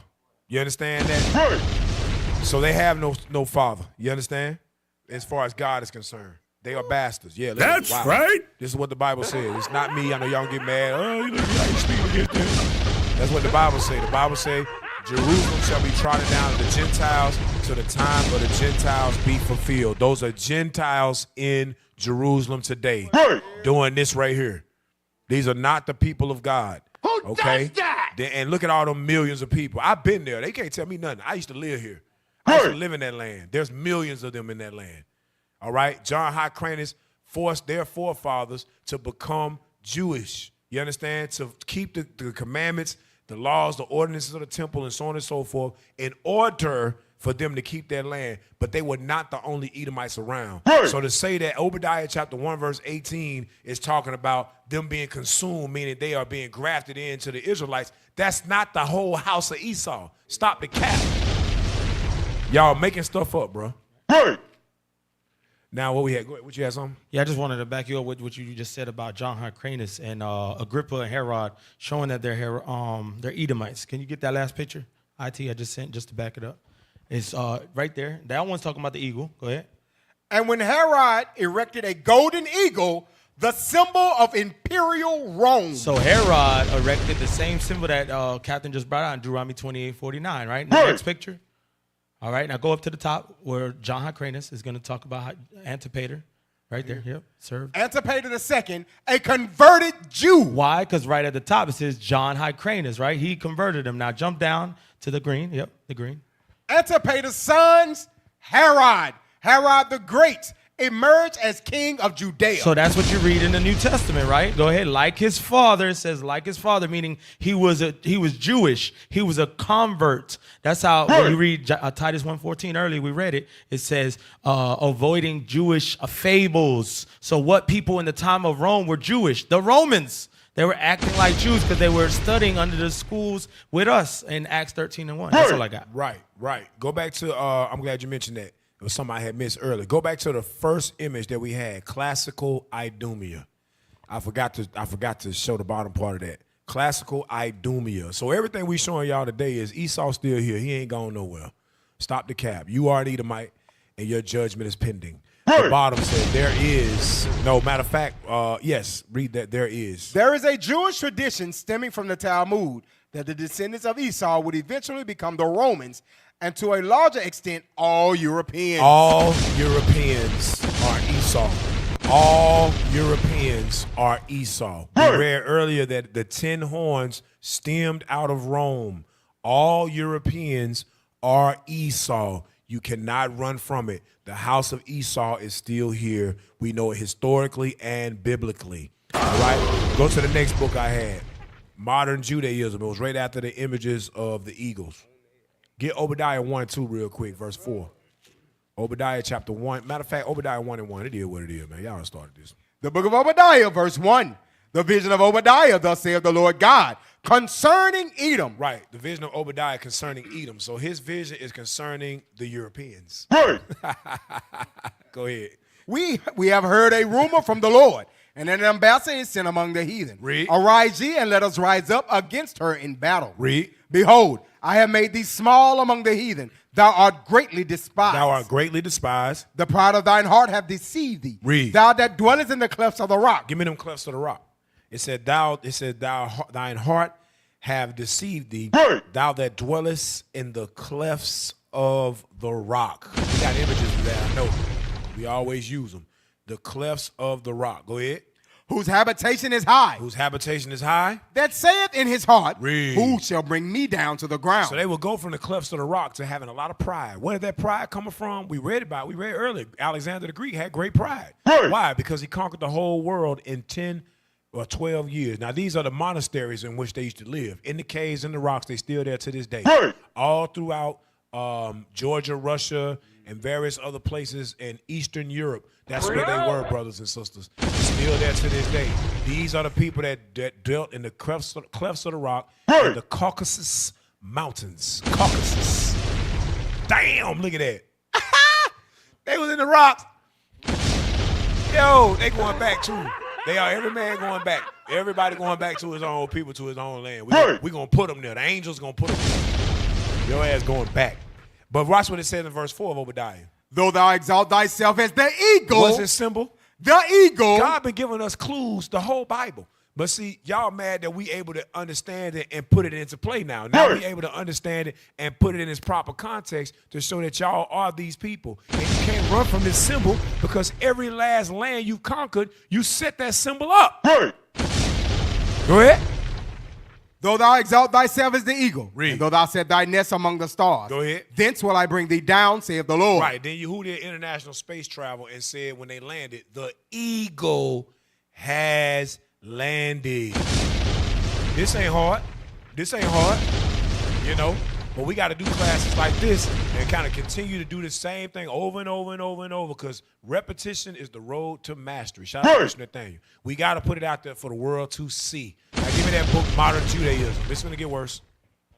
Just when you thought there was enough bombs, just when you thought it was enough annihilation, is about to get worse. That was just the first beginning. You got that for me? Modern Judaism. Yes, sir. Page 231. I'm sure they'll find something wrong with this author, too.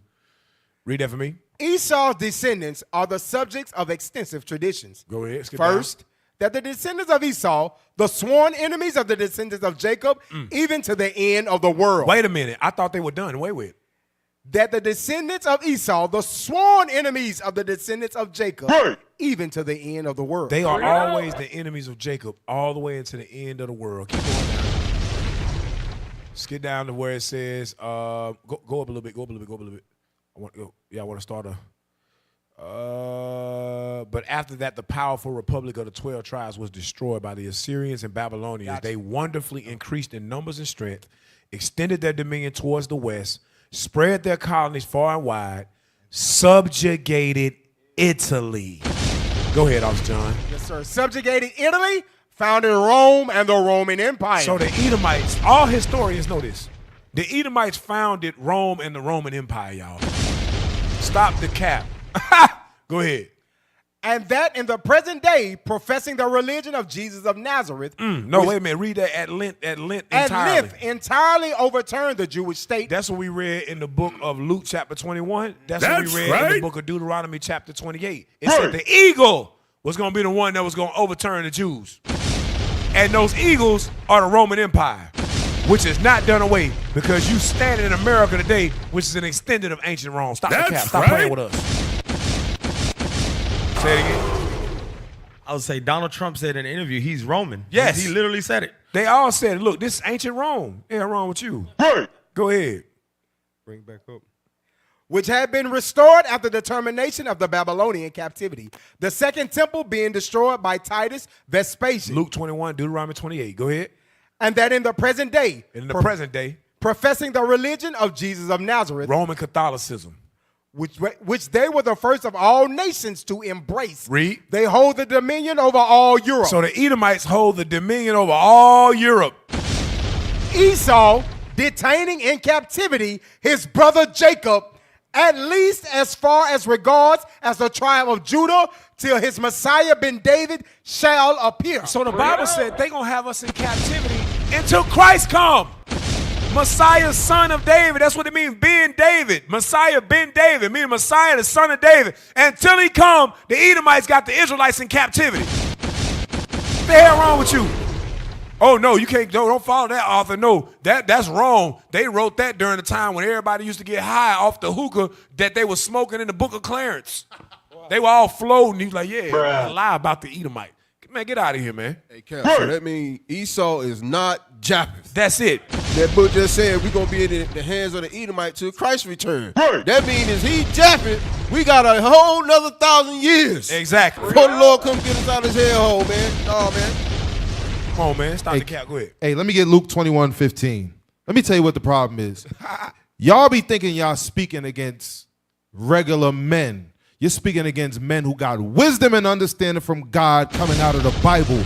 And that's what your problem is. You're speaking against God. Go ahead, read that, John. The book of Luke 21:15. Yep. For I will give you a mouth and wisdom, which all your adversaries. Oh, who? All your adversaries. Talking about Edom and you so-called apologetics and you Israelites who want to change the doctrines. The adversaries, read. Shall not be able to gainsay nor resist. You can't gainsay what's coming out. It's in the scriptures. It's there. And all the facts from the historians is coming out. That's right. Yeah. Go to the next page in modern Judaism. I ain't done with them. You're going to learn today. We're going to put our foot all the way. We're going to keep an imprint of our foot on their neck spiritually. They can't sleep at night. Have them up late making up 17-minute TikTok videos. I couldn't believe it. I seen a TikTok video of 17 minutes responding to something I said. I said 17 minutes? What kind of TikTok app he got? Esau can't sleep, bruh. Yo, killing me with this. Yo, killing me with this. Go ahead. No. Go back to the first page and read the bottom part where it says, secondly, that the prophecies of the prophets. Yeah. Secondly, that the prophecies of the prophets against Esau, Edom, Seir, and the cities of Edom, especially those of Isaiah, Jeremiah, and Obadiah, have not yet received their full accomplishment. Go ahead, bro. For that, though the house. Wait. This was written after John Hyrcanus converted Amalek to Judaism. But the guy is saying, or the author is saying, yeah, Isaiah, Jeremiah, and Obadiah haven't been fulfilled yet. But an Edomite went on my page and said Obadiah 1:18 has been fulfilled because when Joseph is a flame and Judah is a fire, and Esau stubble, and they've been consumed, that they've been consumed by being converted to Judaism. Therefore, there's no more house of Esau. But the scholars say, Obadiah, I know that's stupid. It's that dumb. It's that dumb. And niggas is listening. I say, yeah, y'all gonna burn. But Obadiah have not received their full accomplishment. Could you read that for me? For that though the house of Esau has experienced some particular judgments of God, on account of the injuries at different periods of time inflicted upon Israel, right? Yet the final vengeance on account of that last and greatest injury, the destruction of the second temple by Titus and the transportation of the Jews into captivity. Luke 21:24. Go ahead. In which they are still most opprobriously detained. Still in captivity to this day. Go ahead. Is yet impending over They still got an impending judgment. I told you your judgment is still impending. Go ahead. To be executed in the time of the Messiah. And to be executed during the time of the Messiah, Jew. That this is foretold by the prophets in all their denunciations of the severest plagues against the house of Esau, the cities of Edom and Mount Seir, which all belong to Rome and the Christians. Which all belong to who? Rome and the Christians. Go ahead. So Rome is Esau. Mount Seir is Esau. Come on. The Christians and their religion that came, that white supremacist, white nationalist Christianity comes from Esau. Go ahead. And that the fate of Christians at that time will be far more dreadful than that of the Mohammedans. Aberenio particularly says, the slaughter of the Turks in the future battle will not be so great as that of the Christians, for many of the Turks will escape, according to Isaiah chapter 66, verse 19. Go ahead. And then Isaiah 66:19 is talking about Israelites coming out of the areas of Assyria and places like that. But they are right to a respect that most of the nations are going to have an opportunity to serve us for those 1,000-year reign, but they'll be done away too. Go ahead. But of the Christians, Obadiah says, there shall not be any remaining of the house of Esau. Wait a minute. But of the Christians, Obadiah says, there shall not be any remaining of the house of Esau. For the Lord has spoken it. Yo, Cap. So, like they was trying to say that they... Hey, they in the comments right now. The apologetics in the comments right now getting lit the hell up. They upset. I told you. They come out of woodwork. They hear Esau. They say, congratulations. You played yourself. Hey, and this one right here married to a black woman. I feel sorry for that sister and her ignorance. He married to a black woman. I feel sorry for her. That's why he going so hard against us. Because them babies they got, if they got children, I don't know. They may have children. They may not. Them babies they got is Edomites. And he don't want his wife to wake up to this truth. He said, oh, hell no. Don't never let her stumble upon. I got to make it my life mission to stop them niggas. Because if she stumble across this and she start listening to these niggas, she going to leave me cold. I know how they do. I know it. It's all right. It's going to be all right, little buddy. It's going to be all right. Hey, I got a video for that one. Go ahead. You had something. I got a video for that one real quick. Something awesome.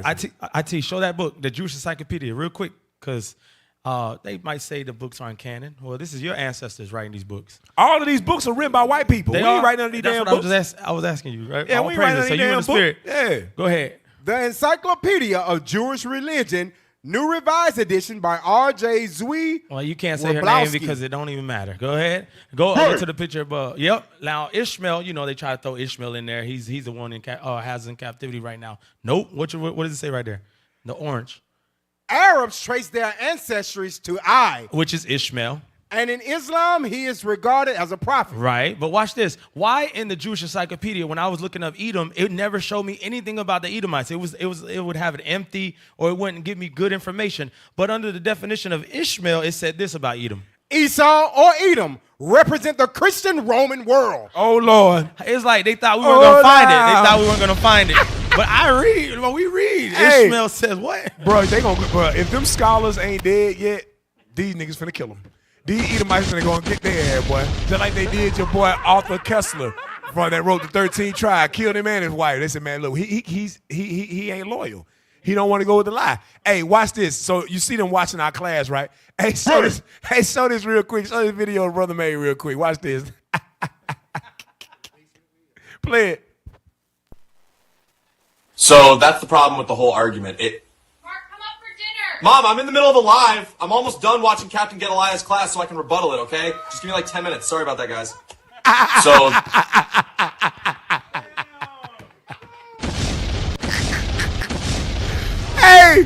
Hey, shout out to Levi Sound, man. Shout out to Officer Harrell, bro. He sent it to me earlier. I said, look, man, I ain't gonna play it because I know people gonna start thinking stuff. I said, let me just fall back. But since you're in here and we know that you do a podcast with your mother, play it again. That's the problem with the whole argument. Mark, come up for dinner. Mom, I'm in the middle of a live. I'm almost done watching Captain Gedaliah's class so I can rebuttal it, okay? Just give me like 10 minutes. Sorry about that, guys. So that's the problem with the whole argument. Hey, we Esau captains too. we the officers. Hey, we Esau officers too, bro. Hey, we Esau officers too, bro. God, no. Bishop is Esau Bishop. Hey, man, one more time, bro. One more time. Mark, come up for dinner. Mom, I'm in the middle of a live. I'm almost done watching Captain Gedaliah's class so I can rebuttal it, okay? Just give me like 10 minutes. Sorry about that, guys. So. Oh, man, bro. Hey, I love this truth. Oh, God. Where were we, man? Where were we? Now that we done rebuking Edom.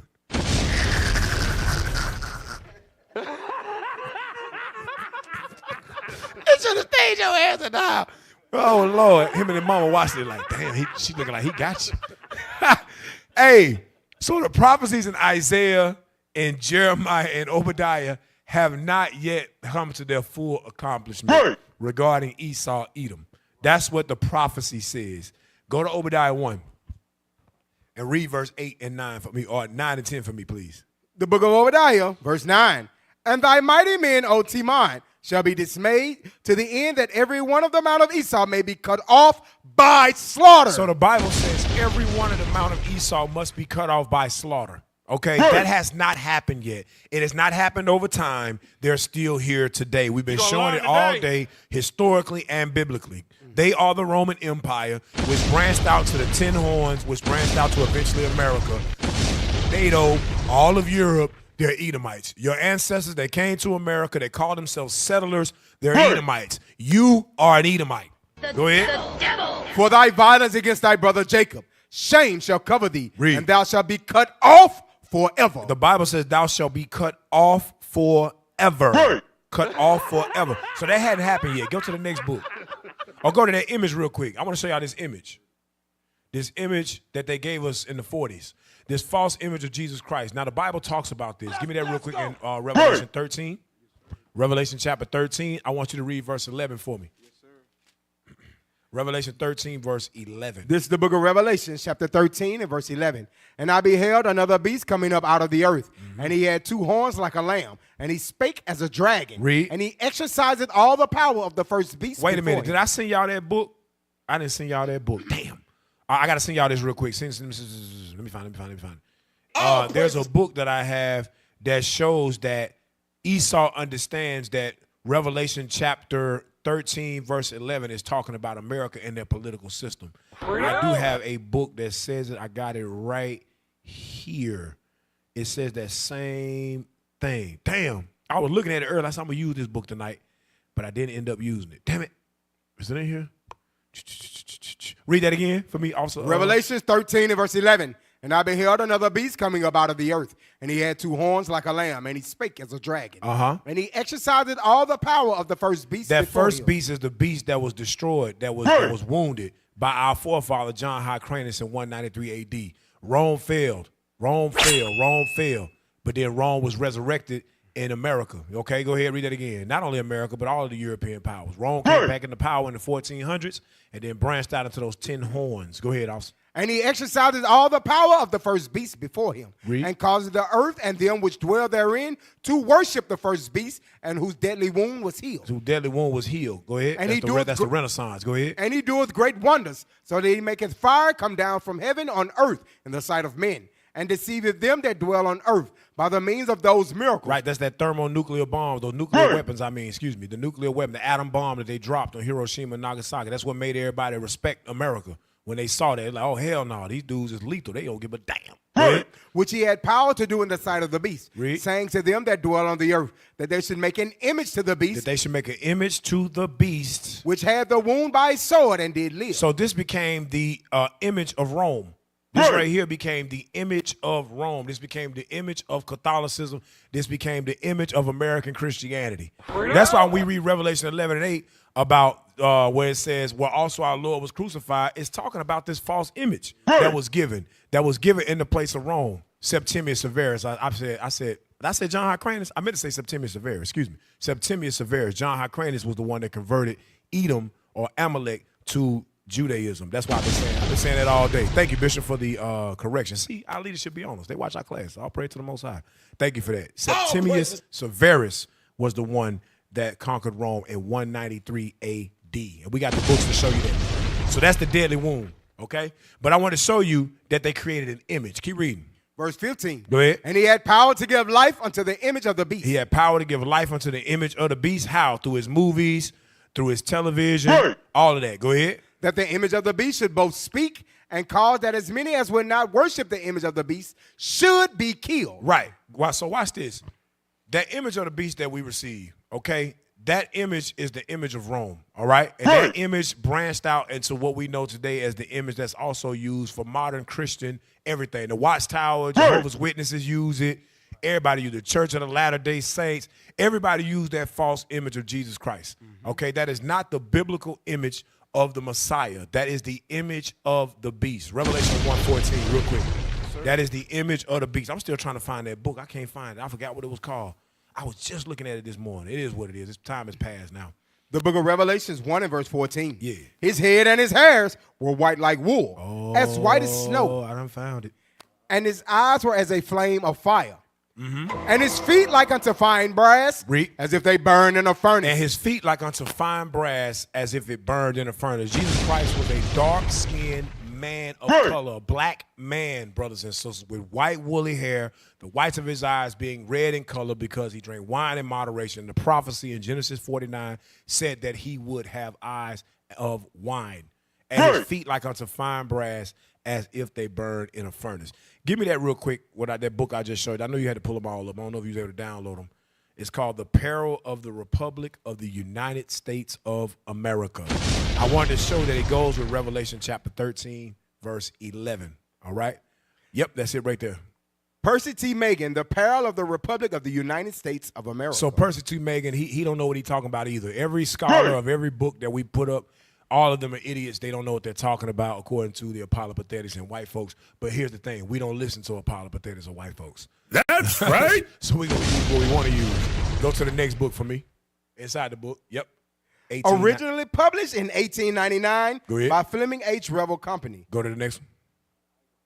Percy Tilson Magan, Look at 1867 to 1947. Okay. All right. Go to the next one. All right, let's go inside real quick. Yep, at the top. Archies, that they might themselves be free and be republics, solely from love of liberty, for the sake only of liberty, and for the sake of humanity. Rome sent her armies and navies across seas to fight the battles. Skip down to what, and today. And today no man can intelligently read that history of the Republic of Rome before any audience in the United States without that audience seeing the Republic of the United States perfectly outlined, up to date. Perfectly outlined, up to date. They use the same blueprint for Babylon that they used for Rome, and they added other things. That's what the whole, well, at least the first 6 or 7 verses of Revelation 13 is talking about. Go down for me. All right, go ahead. In the same 13th chapter of Revelation, it is written, and beheld another beast coming up out of the earth, and he had 2 horns like a lamb, and he spake as a dragon. Read. Here is depicted the, what is there? What that say on the side over there? The rise of the United States, coming up peacefully out of the earth, instead forming amidst long years of tumult and fighting, as was the case with Rome. With Rome. Go to the next one. Zoom to the top. With all the other powers, it is represented as having 2 horns like a lamb. A horn in prophecy signifies power. And the 2 great principles which have given power to the United States and made her what she is today are Protestantism and Republicanism. Protestantism is like the rebel, the protesting against Catholicism. That's what Protestantism is. But when you actually look at Protestant faiths, they follow the same thing that Catholicism do in many ways. They were all okay with our slavery. They always okay with white Jesus. So they really ain't no different. Then it says Republicanism, okay? So that's going into politics, all right? Politics, setting up government, things of that nature, which is the same thing that we've been teaching for quite some time out of the book of Revelation, the 13th chapter, all right? So do I want anything else on here? Nope, that's it for that, okay? So I want to just show you that image came from Rome, and that image ended up being used to destroy our people even unto this day, to try to hide themselves from being the Edomites. But it's inevitable that they are the Edomites. Now go to what I had there. What I had next. We had a lot. What I had next. Go to, do I want to use that? Yes, I want to show y'all this. Watch this. Read that. Jewish conquistadors. Juan Marcos help me out off this guy. How you say that? Benjarano Gutierrez. Okay, look at you. Go ahead. Jewish conquistadors in the New World. So I'm showing you that Amalek was amongst the conquistadors. Right. Go ahead. Jewish conquistadors in the New World. 3 events transpired in 1492 in the Iberian Peninsula. The first was the conquest of Grenada, i.e. that last Muslim stronghold. The second was the Edict of Expulsion, ending 1,000 years of Jewish life. The last was the discovery of the New World by Christopher Columbus. Many Jews converted during Christianity to avoid expulsion decree and joined the significant ranks of conversos, i.e. Jews who had typically converted to Christianity under duress. Many of these conversos opted to journey westward. They set out looking for adventure and riches. Many preserved Jewish identity in the New World and suffered the consequences at the hands of the Inquisition. Right, so you got to understand that during the time of the Spanish Inquisition, there were converts, Edomite converts to Judaism. There's another book, I forgot where it is, but it talks about how that you can see that there were different. You had the dark-skinned Jews in Spain, and then you also had the red-haired Jews in Spain, German Jews in Spain as well. So a lot of them adopted Christianity, and when they came to this side of the world, they were amongst the conquistadors. And the conquistadors persecuted the real Israelites, which we know today as the Northern Kingdom Hispanic so-called tribes. Go to the next one.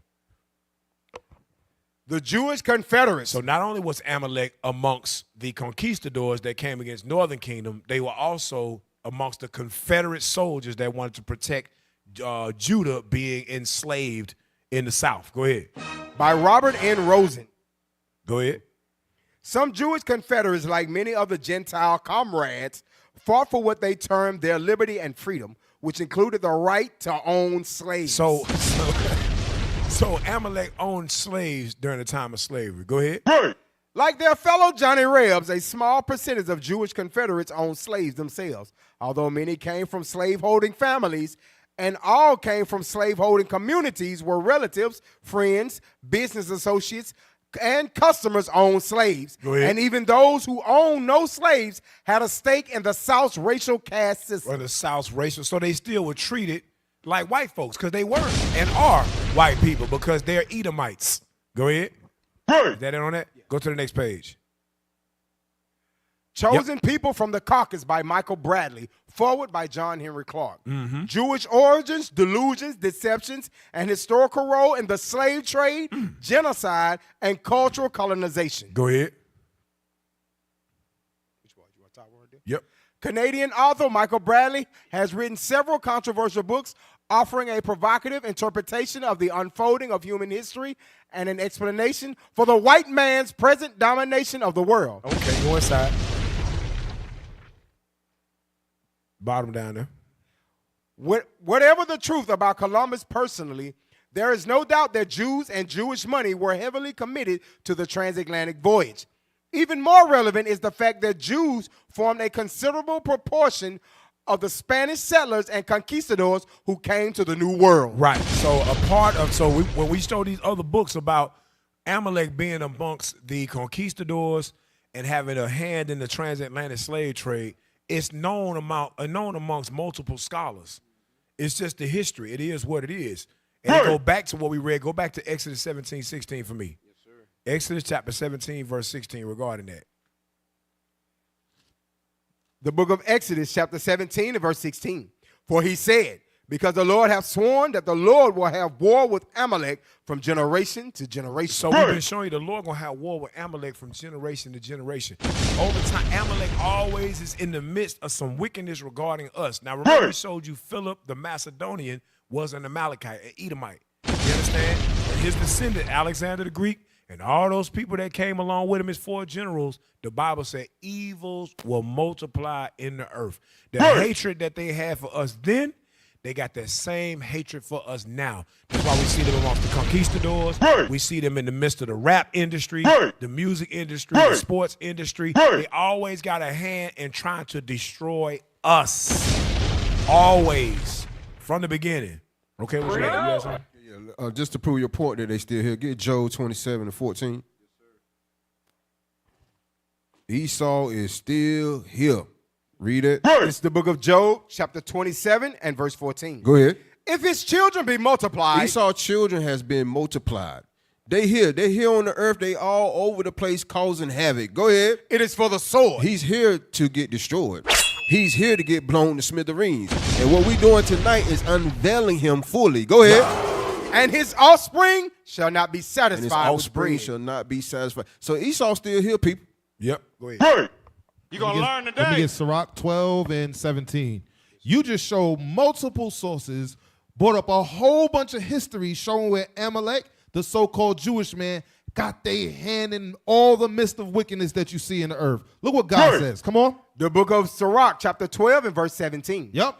If adversity come upon thee, thou shalt find him there first. You shall what? Find him there first. That's why you seeing the same so-called white man in every single thing to do with our demise. You see him as the Confederate. You see he got problems in Mexico. He all over the place. Why? He's the wicked in the earth. And how can you think that he's gone? Good is set against evil. He is the wicked in the earth. Read it again, officer. If adversity come upon thee, thou shalt find him there first. Read. And though he pretend to help thee, yet shall he undermine thee. Meaning, it seems like he's going to be your friend. It seems like everything's nice. That's why he put it in all the books and then hide the books from you. He pretending to be nice. All the history is there. Yep. Go back to that book.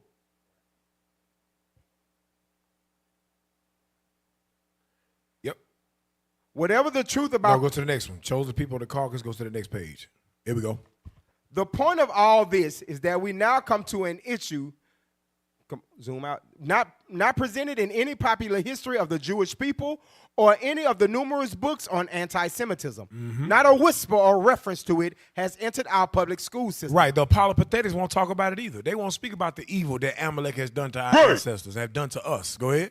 And it is simply that Jews were major participants in the genocide of American Indians as conquistadors and were major participants in the greatest human tragedy history knows. Read. No, not Hitler's Holocaust, the transatlantic slave trade. Go to the next one.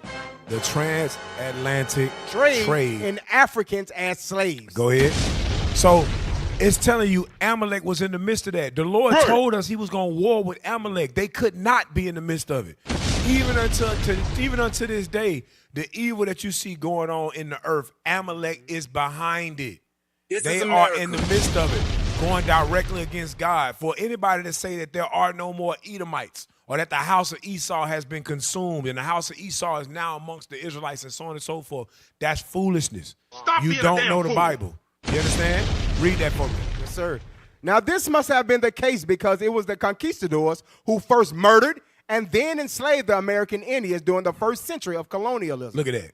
Before this first century of exploitation was half over, the supply of Amerindians had already gotten scarce in some places. Man, you listen, the Bible said we as the sand of the sea. They called it 500 nations. That's how many Gadites and Reubenites was living in America, to the point to where now it says they became scarce. That's Deuteronomy 28. Give me Deuteronomy 28, verse 63 or 62, one of those. Showing that the Bible prophecy is real. Deuteronomy chapter 28 and verse 62. The book of Deuteronomy chapter 28 and verse 62. And ye shall be left few in number, whereas ye were the stars of heaven for multitude, because thou wouldest not obey the voice of the Lord thy God. Read. And it shall come to pass that as the Lord rejoice over you to do you good and to multiply you, so the Lord will rejoice over you to destroy you and to bring you to naught. And ye shall be plucked off the land whither thou goest to possess it. That's what we just read. The history just showed that. That's what we just read that the conquistadors did. That the so-called settlers, the pilgrims, all of them, they did that same thing. Go back to it. Go back to it. Hey, Cap, you know in small town Mississippi, when you go to those Confederate cemeteries in them small towns, all of them have a Jewish section in their cemeteries. All of them got a Jewish section in their cemetery, but you look at the dates go back to 1600, 1400. Yeah. That means Amalek was over here in the 1400s, 1600s, which proves what we just read, that they were the Confederates. You know, Ruleville, Mississippi. We got one of the officers from down there is from Ruleville. Was owned by Amalek. Yep. Amalek owned many of the towns in rural Mississippi, like Ruleville, Cleveland. All of those they changed their names. You understand? And they took ownership and rule over these cities in Mississippi. So guess what? When you see all them hangings and lynchings going on in Mississippi, it was Amalek that was doing it, brothers and sisters. Amalek was the mayor. Amalek owned the local store. Amalek owned the local washateria. Amalek was the sheriff. That we just showing y'all the history is uncovering. These folks been in the midst of every great tragedy that has happened to the children of Israel from the beginning, and they're Edomites. Right. They think they're going to escape their judgment? No, sirree, Bob. You're going to learn today. Shout out to Officer Abraham. He showed that in the documentary that he's working on. Right. Raleigh, North Carolina, the Mordecai plantation, right around from where we bring it out at, was started by Ashkenazi Jews. He donated 1,000 acres to start the city of Raleigh, and he owned a 5,000-acre plantation in the heart of Raleigh, North Carolina. Come on, man. Stop playing with us. We can uncover these things now because the Spirit of God is in us to start looking at our fathers. Like the Bible says, be on the search of your fathers. Go ahead. Then the idea of importing black... Drop it, yeah. Then the idea of importing black Africans in large quantities to replace them was conceived. See that? Go ahead. Indeed, the slave trade became the largest single European maritime activity. Go ahead. Since on much evidence, Jews were well represented among the conquistadors, if not an actual majority of the first waves of them. And since Jews virtually control the administrative and financial aspects of European maritime commerce, the conclusion is inescapable that Jews must have had a large and profitable role in New World genocide and slavery. You hear this? And they hate when this truth come out. Right. They hate it. They had a hand in our destruction. Right. So they are not excusable. They are not excused. Go ahead. There is no way to estimate the number of victims.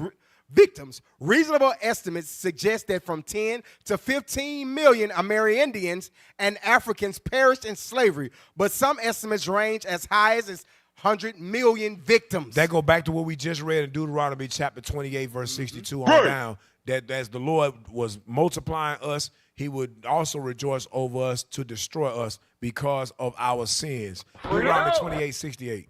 The book of Deuteronomy 28 and verse 68. And the Lord shall bring thee into Egypt again with ships. The Lord will bring us into Egypt again with ships. Egypt is synonymous for bondage. Get that in Exodus chapter 20. Yes, sir.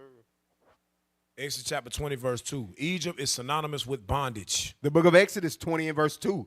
And I am the Lord thy God, which have brought thee out of the land of Egypt. Go ahead. Out of the house of bondage. Out of the house of bondage. Egypt means bondage. The slave ships didn't just come to America. The slave ships went to the Caribbean islands, South America, so on and so forth. Europe and various other places. Okay, we had the Indian Ocean slave trade that took our ancestors to Sri Lanka and Yemen and India and different parts of the South Pacific islands, Australia. What's the other one down there? Papua New Guinea. Papua New Guinea, Solomon Islands, our forefathers. Even Papua New Guinea. The reason they call it Papua New Guinea because when they got there, they said the people here look like the people in Guinea. Same people. Seychelles and so on and so forth. All right, Madagascar, Mauritius. Our ancestors were taken on ships, not just to the Western world, but to the eastern part of the world too. So it's not talking about a physical land mass of Egypt like some of these dummies will go. Look at 3rd Maccabees, chapter 975th verse in the 2nd stanza. Look, they wrote that, Josephus or somebody wrote, look, 5 people were taken into Egypt as slaves on a ship. That's the fulfillment of Deuteronomy 28:68. Then how is it a worldwide event that's going to be on you as a sign and a wonder and upon thy seed forever? If I got to dig up under 17,000 books to find this one little stanza that say that. No. These people, I'm telling you, these folks is devils. They demonic, and they don't want you to know that they are the demonic spirits that God put on this earth in the form of a man named Esau and the descendants of him, the Edomites. And they don't want you to know that you, the Israelites, and that salvation is for you. And that everything that God got promised in his Bible is for you and your people. They don't want you knowing that. Because with you knowing that, you're going to separate yourself from them, and they're going to lose all credibility in your eyes. And you're going to stop following their ways, and you're going to turn back to your God, which means destruction for them. They know that deep down inside. That's why they'll go and find a fourth Maccabees. First of all, they used to see that the Apocrypha wasn't canon when they couldn't use it. Now, all of a sudden, go to 4th Maccabees and look, 17 people got off a ship in Egypt. That's the fulfillment of Deuteronomy 28:68. Wait a minute, and try to sell themselves, and nobody would buy them. Get the hell out of here. That's the dumbest. How is that a world-known event? The scriptures say Deuteronomy 28:46 for me, man. The book of Deuteronomy, chapter 28 and verse 46. And they shall be upon thee for a sign and for a wonder, and upon thy seed forever. So the transatlantic slave trade and the Indian Ocean slave trade, that's world-known, world-renowned events. Everybody know about the slave trade. You can look it up on Google. You can go look at historical books. They done made movies about it. It done changed the trajectory of history. So you know for a fact the transatlantic slave trade was a worldwide event. But then you gonna tell me I gotta go look at a book that you used to say wasn't canon. Now I gotta go look in that book, look through all these chapters, find one little area where it say, yeah, some Jews went down into Egypt on a ship, and 5 of them tried to sell themselves, and nobody would buy them. That's the world-renowned event that God put out that's going to be a sign upon our people forever. Bruh. You crazy as hell. Now, the Lord do it big. The Lord don't do little small stuff in the corner. The Lord said, I'm going to punish you before everybody. Everybody going to know you my chosen people. Now I got to go find some book up on a shelf with dust on it to try to find out what God meant in Deuteronomy 28:68. You a damn fool. Hey, Cal. Go ahead. Then Bishop Nathaniel just showed the image of the sister that was being sold into slavery with the men behind her. That's the forever part right there. Yeah, exactly. It's still going. It's still going to this day. Man, get out of here, man. Yeah, let me finish Deuteronomy 28:68 real quick. Deuteronomy 28, verse 68. Go ahead. And the Lord shall bring thee into Egypt again with ships. By the way whereof I spake unto thee. Go ahead. Thou shalt see it no more again. We didn't see them ancient Egyptians no more, so I don't want to hear that. Oh, yeah, they went back into Egypt on ships. No, we didn't see those ancient Egyptians no more. We didn't see that land mass. Did the Israelites go back into Egypt? We ran into Egypt when we was going through persecution, but never did you read about the Israelites going back into Egypt on a ship. Y'all got to go find that in some damn book that you ain't never even read before until you stumbled across. It might help me against the Israelites, so let me use it. But we can't use a scholar that say that you the Romans. He discredited, but you can use that. Okay, see, y'all demons. Go ahead, read that for me. And there ye shall be sold unto your enemies. Go ahead. For bondmen and bondwomen. And no man shall buy you. No man would redeem you. Give me Leviticus 25 real quick. I know you got a scripture. What does it mean no man would buy you? Meaning nobody would redeem you. You got to know the laws of God. If you knew the laws of God, you would understand what he was saying. Leviticus chapter 25, and I want you to read verse 51. The book of Leviticus 25 and verse 51. If there be yet many years behind, according to... start at 49. No, start at 48. Verse 48. After that he is sold, he may be redeemed again. One of his brethren may redeem him. One of your brothers could redeem you if you sold yourself because you could not pay your debts off. So during that time, if I was in Issachar, or if Issachar was in Judah, and he could not pay off his debts, he would come and work for me until he could pay his debts off. His brother can come from Issachar and say, hey, listen, you got my brother here, he working for you. How much would it cost, or how much do he owe you to get him released? And I would say he owed me 1,000 shekels. His brother cut a check. His brother give me 1,000 shekels. Now he is redeemed. He go back to his homeland. God is saying in Deuteronomy 28:68, nobody coming to buy you out of this condition. This slavery that I'm putting on you is because I punishing you for your disobedience. So none of your brothers gonna be able to come save you from this. Go ahead. Verse 49. Either his uncle or his uncle's son may redeem him. Read. Or any that is nigh of kin unto him of his family may redeem him. Or if he be able, he may redeem himself. Go back to Deuteronomy 28:68. Just that bottom part. Yes, sir. Sold as bondmen and bondwomen. Deuteronomy chapter 28 and verse 68. And ye shall be sold unto your enemies for bondmen and bondwomen, and no man shall buy you. No man would redeem you from this slavery because this slavery was of God. Not you selling yourself to a brother in another land to work off debt. Right. Not the same thing. There is no redemption for this. God said, my hand on this. Y'all ain't getting away. Go ahead, officer. You gonna learn today. Give me 2 Maccabees 5 and 42. Yes, sir. What we got to understand about this Bible and these curses go concurrent. They keep going. And you can't try to discredit the curses to say, oh, they done happened. Deuteronomy 28 done took place. Nah, man, read this. The book of 1 Maccabees, chapter 2 Ezra 5:42. 2 Ezra. Yes, sir. This is the book of 2 Ezra, chapter 5 and verse 42. Come on. Yes, sir. And he said unto me, I will liken my judgment unto a ring. He said, God's judgments are like unto a ring. The curses keep happening and happening. Remember, when we read in Deuteronomy 28:48, it said they were going to last forever. Okay? So when the slave ships happened, that was a prophecy that took place in Deuteronomy 28:6. 1492 came, 1619, prophecy fulfilled. Understand that. And we got traded all throughout all four corners of the earth. Why? Read it again. And he said unto me, I will liken my judgment unto a ring. Because the Lord, the Most High's judgments are like unto a ring. We gotta go through these curses, and once these curses is up, the Lord gonna come deliver us. All praises. Hey, give me that video about the fallout from federal government shutdown. So we had a lot more. We had a lot more stuff that we was gonna show you, but after a while, it starts to get to a point to where it's inevitable. It's there. It's clear. Right. So I had Esau was sending books. I had books. We had about 7 or 8 more books that we could have showed you that prove without a shadow of a doubt that Amalek is an Edomite, and that Rome was Esau, and Greece was Esau, and America was founded by Esau.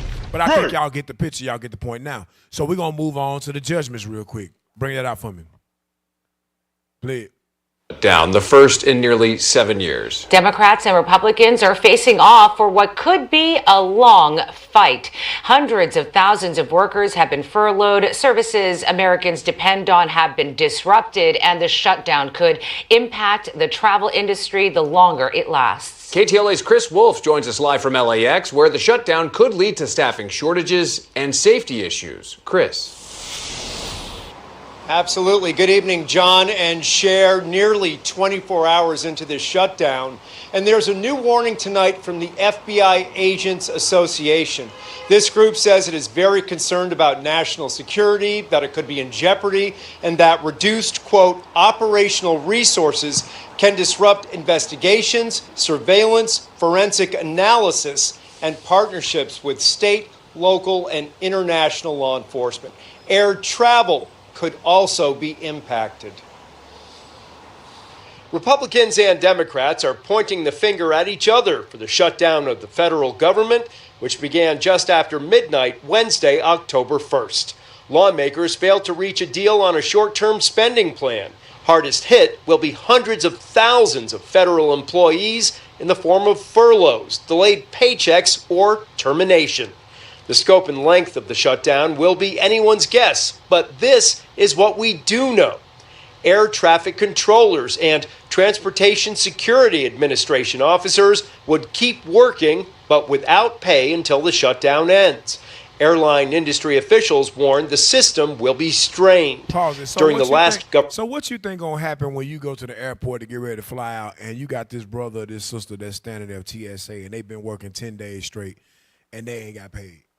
You think they're going to have the same attention to detail as it pertains to search and certain funny? Say, man, go on through the line, man. Hell no. I'm just telling you. You can say what you want to say. This is why the Bible, give me that real quick in Jeremiah 51 about the caterpillars. Is it 51 or 50?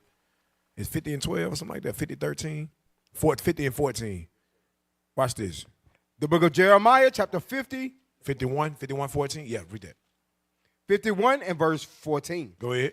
The Lord of hosts hath sworn by himself, saying, surely I will fill thee with men as with caterpillars. Read. And they shall lift up a shout against thee. They shall lift up a shout against thee, going into Allah Akbar. That's what that means. You're going to see terrorism and all kind of stuff happen. This is opening it all up for that. Them open borders all these years, all these things been going on, just opening up for more and more people that hate this country. This country bombed their families when they were 9 years old, 4 years old. They lost their parents, they lost their children. Now they're amongst us, got suits on, acting like they're a part of this country, acting like they're citizens, just waiting for that moment when they are given the order to do what they need to do. That's what you see going on. That's what you see going to happen. Now, most of the people that are watching this, they don't know why this is taking place. 2 Esdras 16, verse 19. They don't know why this is happening. In their mind, they're like, man, it's just government shutdown. It's going to all be over soon.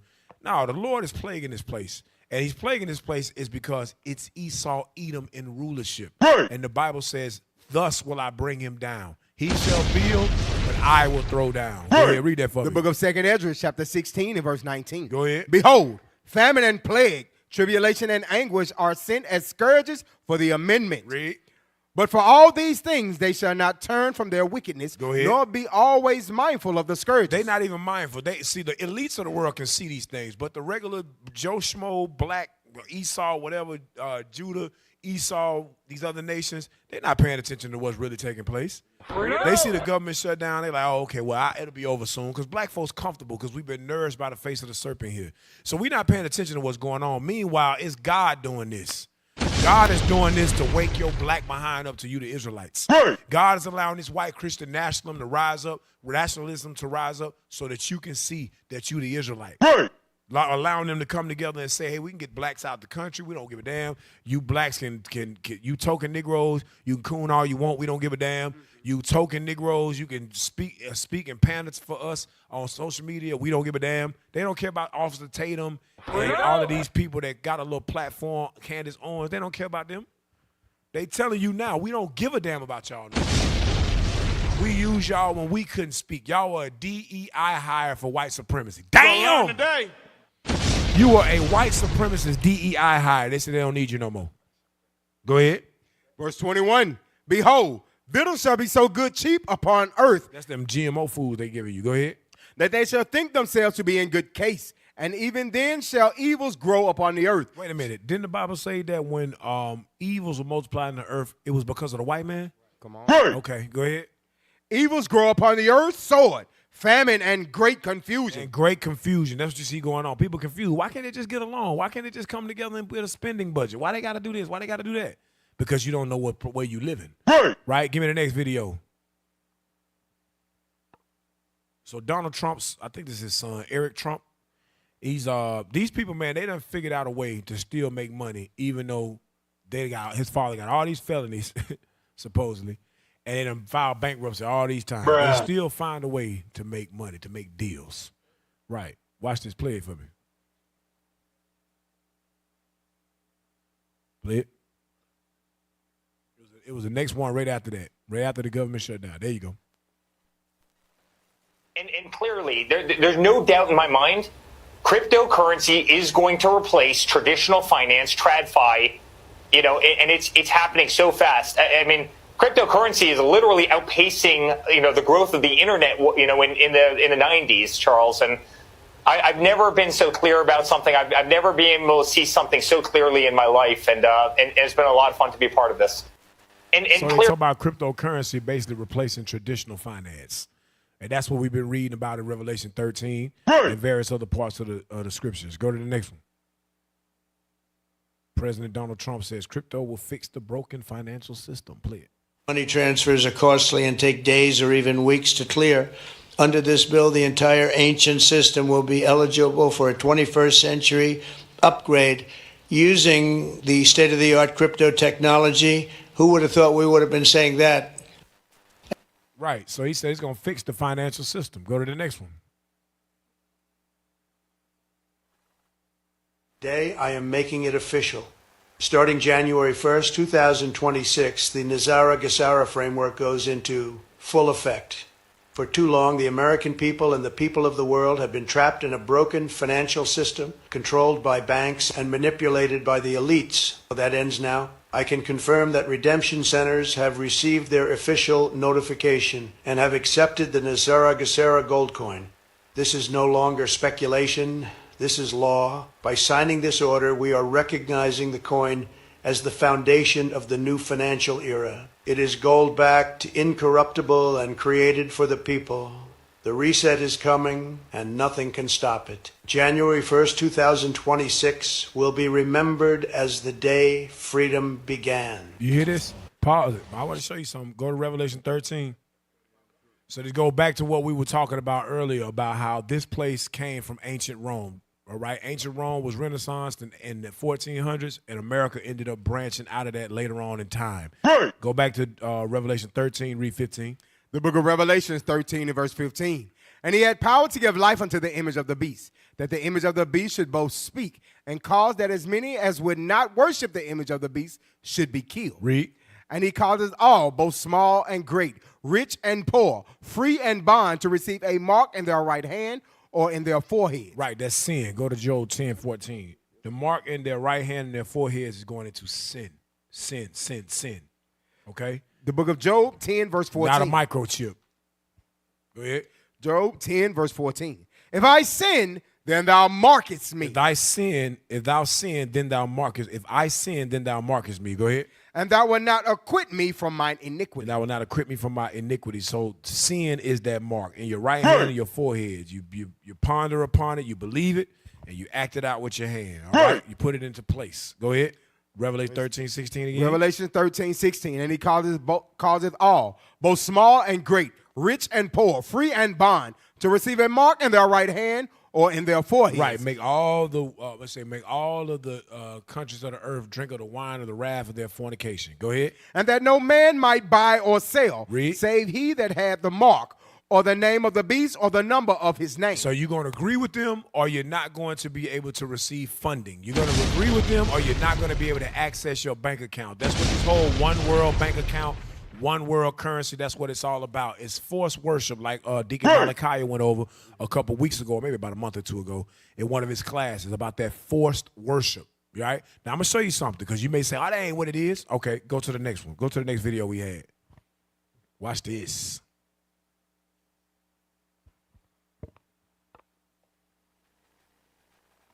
Can't hear.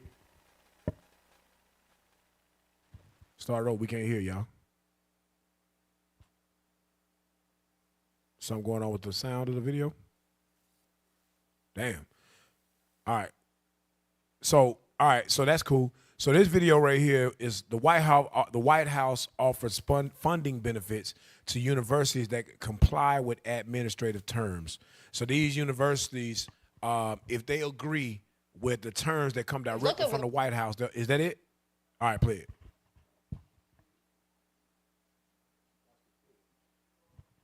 All right. So this go back to what we were just reading about. They would not be able to buy or sell unless they agree with that mark. Right? Watch this. Taking a live look over the White House now, where an offer for 9 colleges is on the table. Agree to our terms and we'll give you priority access to federal research money. The memo says the schools would have to freeze tuition for 5 years, cap international student enrollment, and ban using race or sex in hiring and admissions. Pause it. Look at this. You black folks gonna get oppressed. We trying to tell you blacks, especially you black women that's deceived, think all white folks love you. They trying to get these top 9 universities to freeze tuition for 5 years, cap international student enrollment at 15%, ban using race or sex in hiring admissions, and commit to strict definitions of gender. They gonna force you. This go back to what we read right here. They gonna force you to do what they want you to do, and they gonna do it through finance. That's what they gonna do. Play it. They include Vanderbilt, the University of Pennsylvania, Brown, MIT, and 5 others. The Trump administration says it doesn't plan to limit federal funding only to schools that signed the agreement. Yeah, he had to throw that in at the end. Throw that BS in. We don't plan to do it with everybody. Read it again. Verse 17. Revelation 13, verse 17, and that no man might buy or sell, save he that had the mark or the name of the beast or the number of his name. Here is wisdom. Let him that hath understanding count the number of the beast, for it is the number of a man. Number of a man. That beast is a man. Go ahead. And his number is 600, 6. Right. His number is 300 or 600, 6. Now let me show you something. That man. Give me that real quick in Isaiah 14. Isaiah 14, I think it's 16. The book of 14, Isaiah, 16, chapter 14 and verse 16. Yep. They that see thee shall narrowly look upon thee and consider thee, saying, is this the man? Is this the man? The man? Go ahead. That made the earth to tremble? Read. That did shake kingdoms? That did shake kingdoms. How he make the earth to tremble? First of all, through his policies, through his warfare, through his nuclear bombs, all of that. That's how he control and manipulate the whole planet Earth. That's why the Bible says in Obadiah 1, thou art greatly despised. Give me that next video, how money destroyed ancient Rome. I got to show y'all this real quick. I just got to show you this.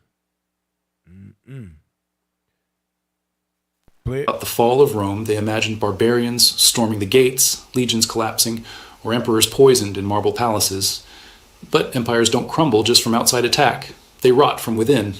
And one of the most corrosive forces is always money. Rome didn't just fall because of invasions or corruption. It fell because its currency collapsed. And the lessons from that collapse still apply to every modern economy that thinks it can play games with money, get away with it. Let's set the stage. For centuries, Rome's economic backbone was the silver denarius. First minted around 201 before Christ, it was nearly pure silver, trusted across the empire and beyond. Roman soldiers were paid in it, merchants demanded it, and ordinary people stored their wealth in it. The denarius wasn't just money, it was confidence in metal form. The empire's power and the coin's value were linked. As long as people believed in Rome, they believed in its money. But running an empire is expensive. Legions had to be paid, roads and aqueducts built, and wars financed. By the 2nd century after Christ, Rome was stretched thin, defending borders against Germanic tribes, Parthians in the east, and unrest within. Tax revenues could not keep pace with military costs. So emperors turned to an age-old trick, debasement. Instead of taxing citizens more, always unpopular, they reduced the silver content in the denarius. The numbers tell the story. Under Emperor Augustus, who ruled at the dawn of the empire, the denarius contained about 95% silver. By the reign of Caracalla in the early 3rd century, it had dropped to around 50%. By the time of Emperor Gallienus in the mid-3rd century, the denarius contained less than 5% silver. A coin once made of solid metal had become a disc of bronze coated with silver wash. The people could see and feel the difference. Inflation followed. Prices rose because money was no longer anchored to real value. A measure of wheat that once cost a single denarius might suddenly cost dozens. This was not abstract theory, it destroyed the lives of ordinary Romans. Soldiers demanded higher pay to cover rising costs. Merchants stopped accepting debased coins, preferring barter or payments in gold. Local economies reverted to direct trade because the currency was no longer trusted. And the more confidence eroded, the more emperors struck cheaper coins, hoping volume would replace value. It was a vicious cycle, the same cycle that has repeated in countless inflation since. The crisis peaked during the so-called crisis of the 3rd century. Between 235 and 284 after Christ, Rome suffered nearly 50 years of chaos, invasions, plagues, civil wars, and economic collapse. Pause. Emperors. What you see here? What y'all see here, brothers? What? It's same thing going on in America right now. It's the same thing. Military spread out all over the world, civil unrest within the country, trying to use inflation to catch up, debt at an all-time high, interest rates at an all-time high, inflation at an all-time high. Federal workers can't get paid right now. Right now, this is the plagues of America. This is God bringing down Esau, Edom. And it's happening right before their eyes. But guess who they focused on? They focus on us. They focus on what we teach. They in our chat talking ish about what we teaching, and their world is crumbling around them. So you about to say something? Hey, Cap, in the clip, it mentioned something that was very important. It said right after the time of Christ, that's when you started to see that drop. Same here today in the earth. As soon as the Israelites start bringing the truth out, what do you see? The decline of America. It's exactly the same thing. Exactly the same thing. And that's why the Bible says, go to Obadiah 1 and 4 real quick again that we read earlier. We about to shut it down with a little overtime. Obadiah 1 and 4. The book of Obadiah, verse 4. Though thou exalt thyself as the eagle, read. Though thou set thy nest among the stars. Go ahead. Thence will I bring thee down, saith the Lord. The Lord said, I'm going to bring you down from that time that you go to the stars. That was 1969. That's the same year the truth began to spread the way that it spread. In 1969. Now what you see, a collapse of their economy. Everything coming down. The golden years of America are done. They're behind us now, right? Go back to that video real quick. I want to show you what they tried to do. Go back to the video and let me see. Have you zoom in? I might fast forward just a little bit. I want to stop. Fast forward just a little bit. Keep it, just slide it so I can see it. All right, right here. This other. He issued the edict on Diocletian. Go ahead, play it. Maximum prices, fixing the cost of over 1,000 goods and services, from grain to labor wages. Violators faced death. The edict was a disaster. Prices couldn't be controlled by decree when the money itself was worthless. The black market exploded, and official trade all but collapsed. People learned quickly that the law couldn't make a broken coin whole. Eventually, Rome abandoned the denarius altogether. Constantine the Great introduced the solidus, a gold coin of consistent purity, around 312 after Christ. It restored some stability and lasted for centuries in the Eastern Roman or Byzantine Empire. But by then, the Western Empire was already fatally weakened. Pause it. The debasement So of you saw what he tried to do? He tried to issue another type of currency, gold. But what I want to show you is that when they fail in one currency, they try to put things in to try to deny the inevitable, that they're coming down fast. You understand? And the Bible prophesied that they coming down. And they know that. So now, verse 18 and verse 21.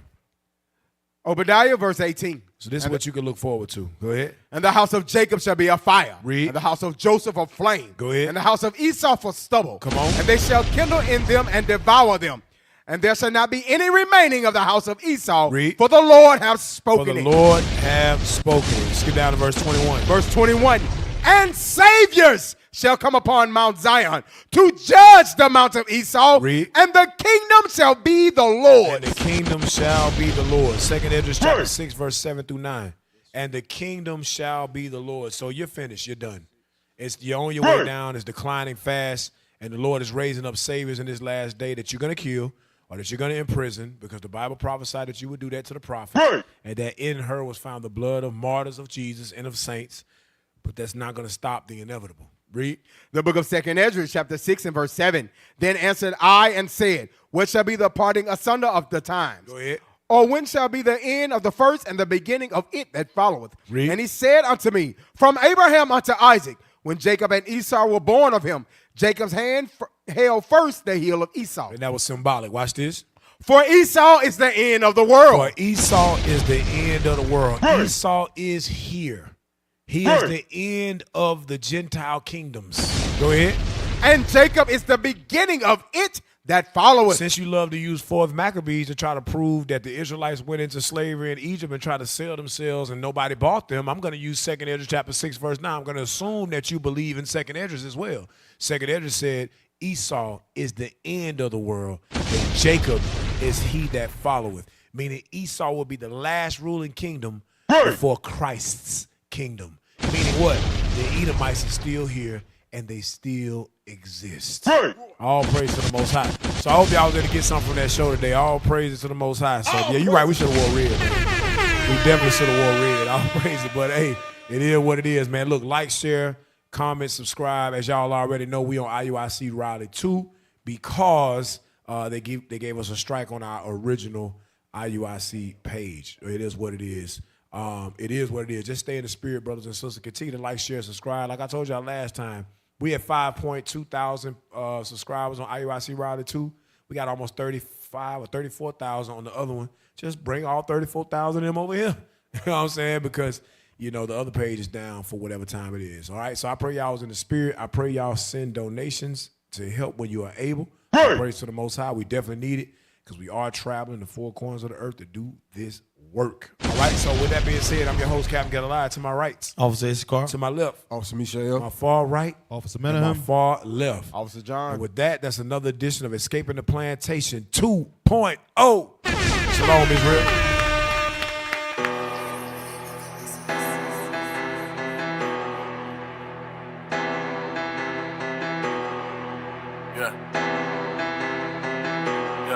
Let's go. Hey, Mr. Oppenheimer.